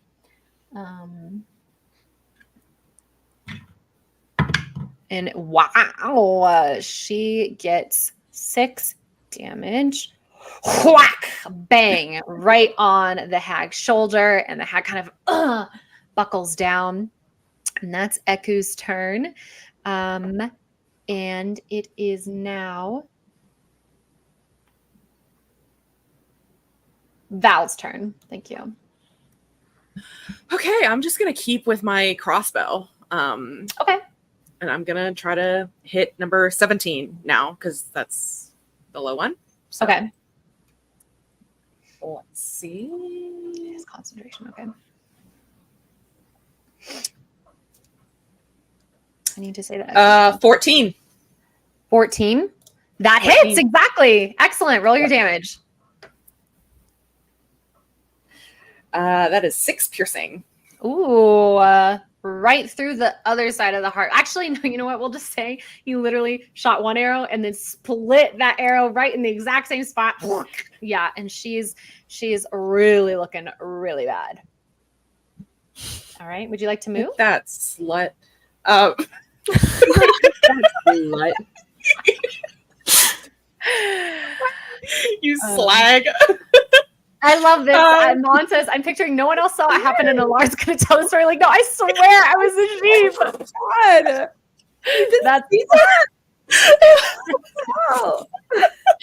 That's so funny. I love that. Sorry, Alara, is there anything else you're doing? Or Val, is there anything else you're doing? Val would like to cast help again on. Okay. She's gonna give it to Tefra. Tefra, okay. Well, She's like, Tefra, you got this, you babe. just need to remember that you have advantage on your next turn, which is great because Val's at the end of your turn. It is. Tefra, it's now your turn, babe, and you are blessed. You've got help, and you've got this white thing around, which I'm trying to remember what that meant. Okay. What did the white mean? My like blade ward thing. Thanks. Resistant to slashing. Resistant. That's right. Okay, thank you. I guess I'm gonna be like, you know what? I need to put the short bow away for a minute, and we need to go old fashioned with the fists. Okay. And can I get to 11 or 5, 10, 15, 20, 21 25. the furthest I can get? You got it. You can get there. You know, that one would be dead right now if I hadn't healed it. I know. Yep. Can I like get to a side where I'm not in the other two's like vicinity? That makes sense? Okay, so you were right here. 5, 10, 5, 10, 15, 20, 25. Okay. And then we're just gonna do some punches. All right. Punch, punch, punch. Punch away. Mm-hmm. Okay. That one. First one hits. Okay. What was the roll? 19. Yeah. Okay.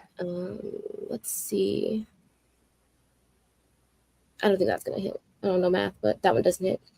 Okay. 10 points of damage. Okay. Oh my god. Oh no. Oh my God, she grew. And then, yeah. Flurry blows it. Yeah. That was actually my bonus action. Okay. One hit, one missed. Wait, but Oh, wait, I had advantage, right? Okay. Yeah. Sorry. Let's try this one again. And then bless. yeah, 16. you hit. Doesn't matter. Just roll your damage. You got it. Good job. One of the hags, the weakened hag, you punch her right in the wound of her stomach and it like explodes and gore just drips out of her and she collapses into the riverbank. And the other two hags, you sense this, or you don't even sense it. All three of them, this blue mist bursts from them. And the two hags that still stand scream in anguish. Sister, no!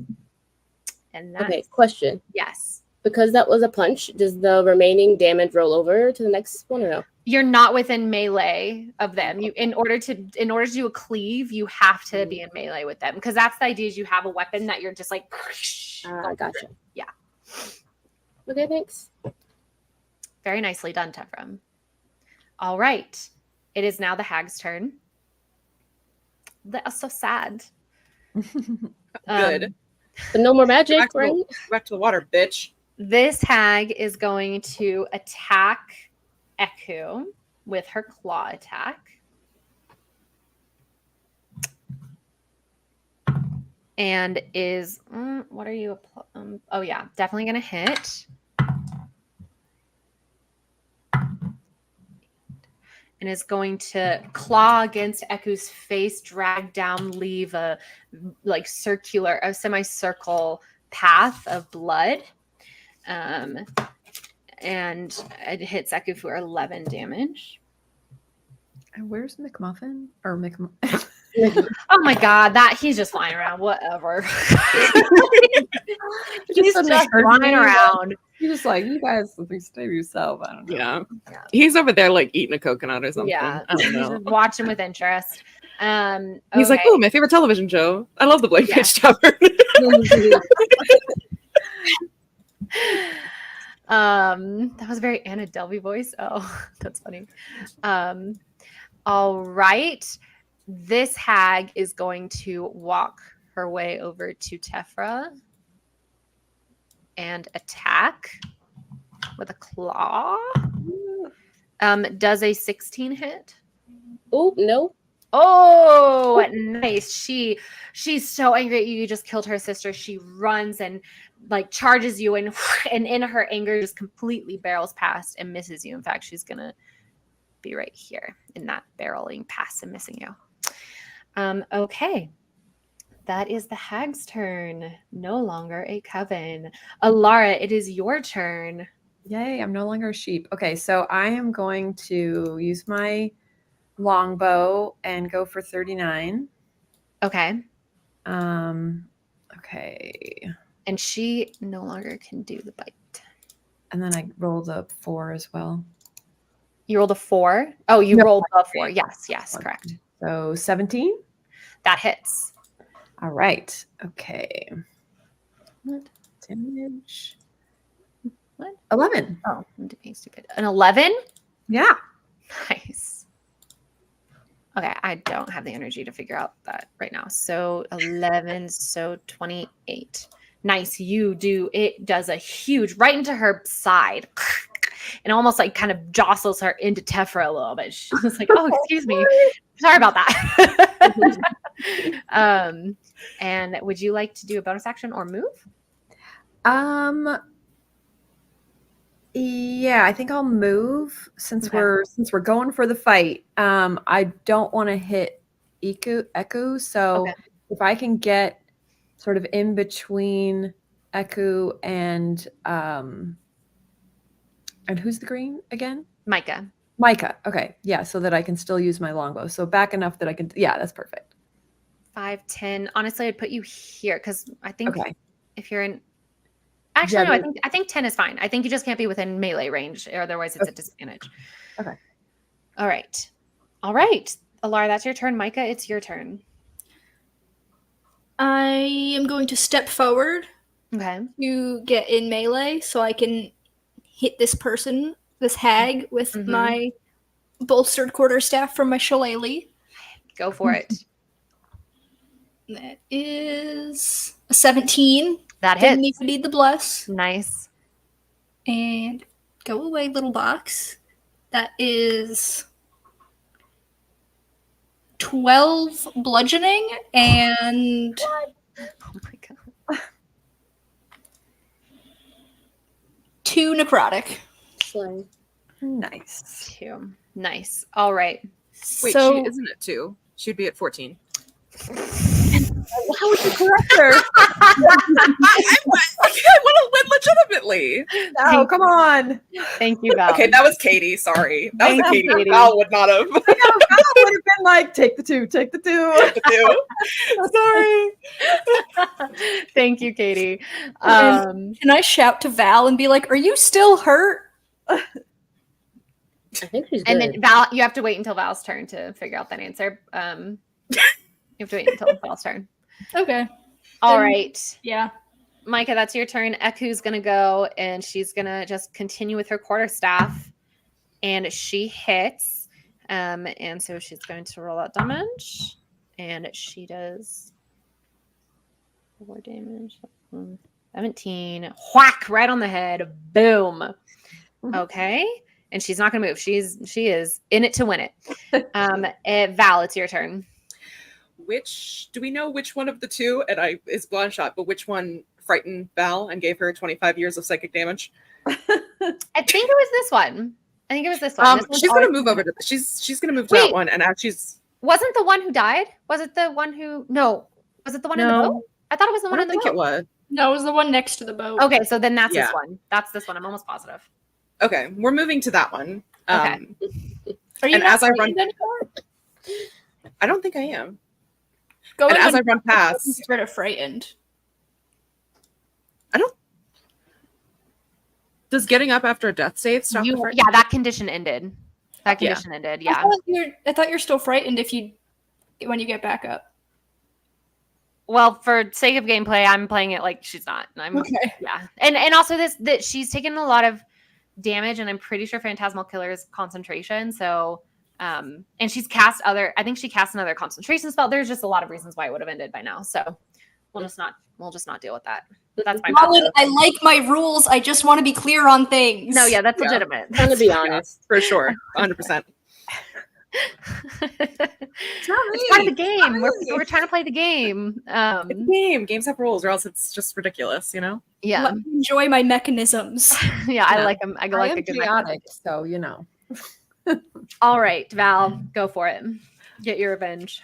I am going to get my revenge because I'm going to do a two-handed attack on this hag. Mm. Use my rapier and my knife Mm. because I have one knife left. Okay. So I'm going to use my rapier first. Okay. And that's a 24. That hits. So she's getting 11 points of damage with my first weapon. Oh my god. Okay. Yes. And with my dagger, let's just add that d4. Nope, you don't add the D4 to that's only to ability rolls. Oh, I thought it was attack. There's attack rules and bonus action. Yeah. It's a bonus action. I'm sorry. I thought you were adding damage. I'm sorry. I thought you No, were it's a adding bonus damage. action. Yes, No, it's about my bonus sorry. action for my dagger. Got it. I thought you were rolling damage. Sorry. Yes. Go No. for it. Yeah. 17 with my dagger. That hits. Yes. And that is 7 points of damage. And you describe it. How do you want to get your revenge? You describe it. so okay, so it's a little bit out of order, but for flavor, Yeah. I'm gonna stab her in the side with my dagger, Yeah. and then like kind of leave that, and then I'm gonna take my rapier and I'm gonna cut her head off. Nice. And as I do, I'd be like, "That's for fucking Syndra Sylvain." And she is dead. And the last hag screams in agony and anguish and despair. And Val, is there anything else that you can do? Do you want to move a little bit more? I'm gonna give help again to Kefra. Wait, no, you used your boat. You used your bonus never mind. action. So no, never mind. Oh, right. I did. So okay. So no, I'm just gonna be there, just covered in gore and Nice. just breathing. All hard. right. That's Val's turn. Tefra, it's your turn. Okay. Such a stupid thought. 25 to hit. First That one. hits. That hits. And then hold on. Pause. We're adding the D4 to the second one. Perfect. 14. So then Nice. we're doing Exact hit. Roll that damage. 9. First one. Oh my god. And then 7 for the second one. Oh my god. She was gonna try and run. Literally, her turn was next and she was gonna try and run. Oh my god. Well, there you go. Boom. For a moment, it looked as if all hope was lost. You were considering fleeing. Your 2 attempts to shroud yourself as you fled were destroyed by the hags. And in amazing resolve, you all turned back and said, "Fine, F it, we're fighting." And in a single round, actually, it was a couple rounds, but like in one round, took the final hags out. And we are out of initiative. Everybody, I will have you all know that you have, well, first of all, congratulations, you have defeated a coven of hags. I rolled that on a randomizer table, a coven of sea hags specifically, and I thought that was so appropriate. I rolled that on a beach encounter randomizer as one of the potential encounters today. And when I put it in to D&D Beyond, it said it was going to be a deadly thing at with all 3 of them, and I was so scared of that I did nerf the one lady a little bit, but literally Micah healed her almost 95% of the points that I nerfed. Oh my god. So I was so terrified. Micah, let's ask first, heal later. I really thought we were gonna die. Like I was like, my character. I thought Val even was gonna like, die. Let's go. Let's get out.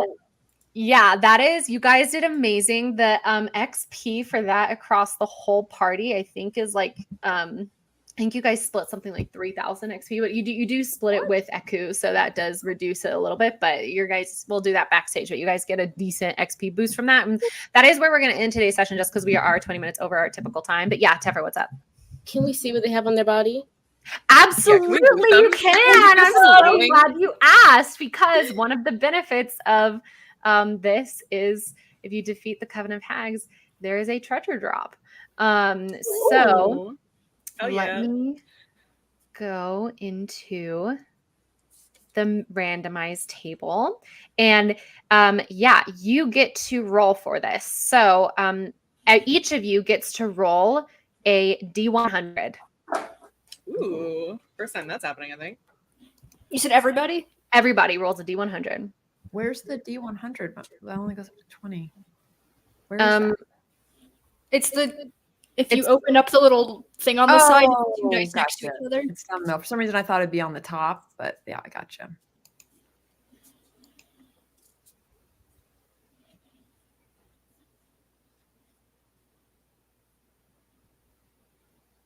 Are we just going in order? Yeah, Micah, you can go ahead and tell me. 85. An 85. Fun. You retrieve a Batiri goblin mask made of painted wood and set with 9 gemstones, and each of those gemstones are about worth 10 gold pieces each. And we'll say that those are sapphires. 9 sapphires. Yes. And these are all of these things. You search their bodies. They don't have anything on their bodies because they're hags. They're literally dressed in sea kelp, but in the canoe is where you find these items. Val, what'd you get? 40. Unfortunately, Val searches around and does not find anything. Tefra, what did you get? Awesome. 80. An 80. You find an obsidian knife worth about 25 gold pieces.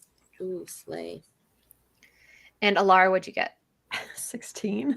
A 16. Unfortunately, Alara, you do not find anything either. Yeah. But yes, so you guys got a little bit of a treasure drop. Oh, I'll let Eku roll. No, it was no. Eku won't roll. Never mind.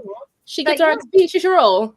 No, but the thing is that you're only really supposed to roll 3 times for a Coven of Hags drop. But I wanted to let you guys roll 4 times because there are 4 of you, so I'm not gonna do an additional for Eku. I was already giving you a buff. All right, so you guys have just arrived to the river's edge of Cholt, or it's not even really a river; it's a 10-foot wide stream, and what do you mean Eku spent an hour forgotten about? I was making her turn go. Oh, you mean earlier when she was on the ship. That's fine. That's fine. That's fair. And you have not even yet entered into the jungle of Cholton, yet still have faced your first group of adversaries, just a taste of what the jungle could offer. And yet you have come out the other side successful. None of your party, and one of your party was down for a little bit, but still your party intact, your party whole. Very well done, everybody. Congratulations. A round of applause for surviving another episode of Tomb of Annihilation. Very well done. Super great job. Like I said, we'll do XP additions off stage or backstage, but I did want to address Malin was asking when is the next one. Whenever you guys plan the next one backstage, you should let us know on the Discord your next date. And I thought we did decide our next one is going to be the 6th of October, correct? Yes, I have. Katie and I will be in the same town, but maybe we can just stream from separate locations unless that no longer works for people. That works for me. All right, so put it on your calendars, everyone. Just out of curiosity, what would have happened if we stealthily snuck past them? You would have snuckily stealthed past them and entered the You jungle. wouldn't have had to come after us or anything. That would have been so crazy. Well, so here's the thing: they knew you guys were there. They saw your ship coming in, Okay. and they were putting on a performance for you. They knew because of the rocky cliffs that you guys would have to pass them. So they would. I mean, the thing is like when you rolled those stealth checks and stuff, like I was rolling perception for them, but they would have seen you. Okay. But if there was room for like if you really were stealthy, it could have been that they were putting on this performance and then they look up and you never arrive and they're like, where the hell are they? You know, and like there was definitely a possibility for you guys to avoid this encounter for sure. That's so funny. Okay. But you guys did great. You survived a tempest on the open ocean and survived a coven of sea hags. So pretty impressive. Yeah, I'm trying to think. What's my usual thing that we do before we end? I don't know. Is there a thing? Now we're done procrastinating, done so we can all procrastinating. work on our. Thank you. Now we are done procrastinating, so it is time to go and return to our works in progress. Estelle says, "Great job, everyone. Well done." Well, Q Guns and Roses, welcome to the jungle. I love that. Not hard to survive with nerfs and healing NPCs. Okay, why are you being mean? First of all, Only did once. I literally built this NPC in the encounter, not the NPC. I did not build Eku. Eku comes pre-built. But I put this encounter in the D&D Beyond encounter builder, and literally it would have been deadly with just 2 of them. So the fact that you guys defeated 3 is kind of awesome, I have to say. And Teamwork. I barely nerfed. She literally had 2 fewer hit points to start than she would have if I hadn't initially nerfed her. That just 2 fewer hit points. Like, Wow. yeah. All right, everybody. Awesome. Stranger Danger is the name of the game. Thank you, everyone, for being here today. We shall say goodbye now. Bye. Do outro.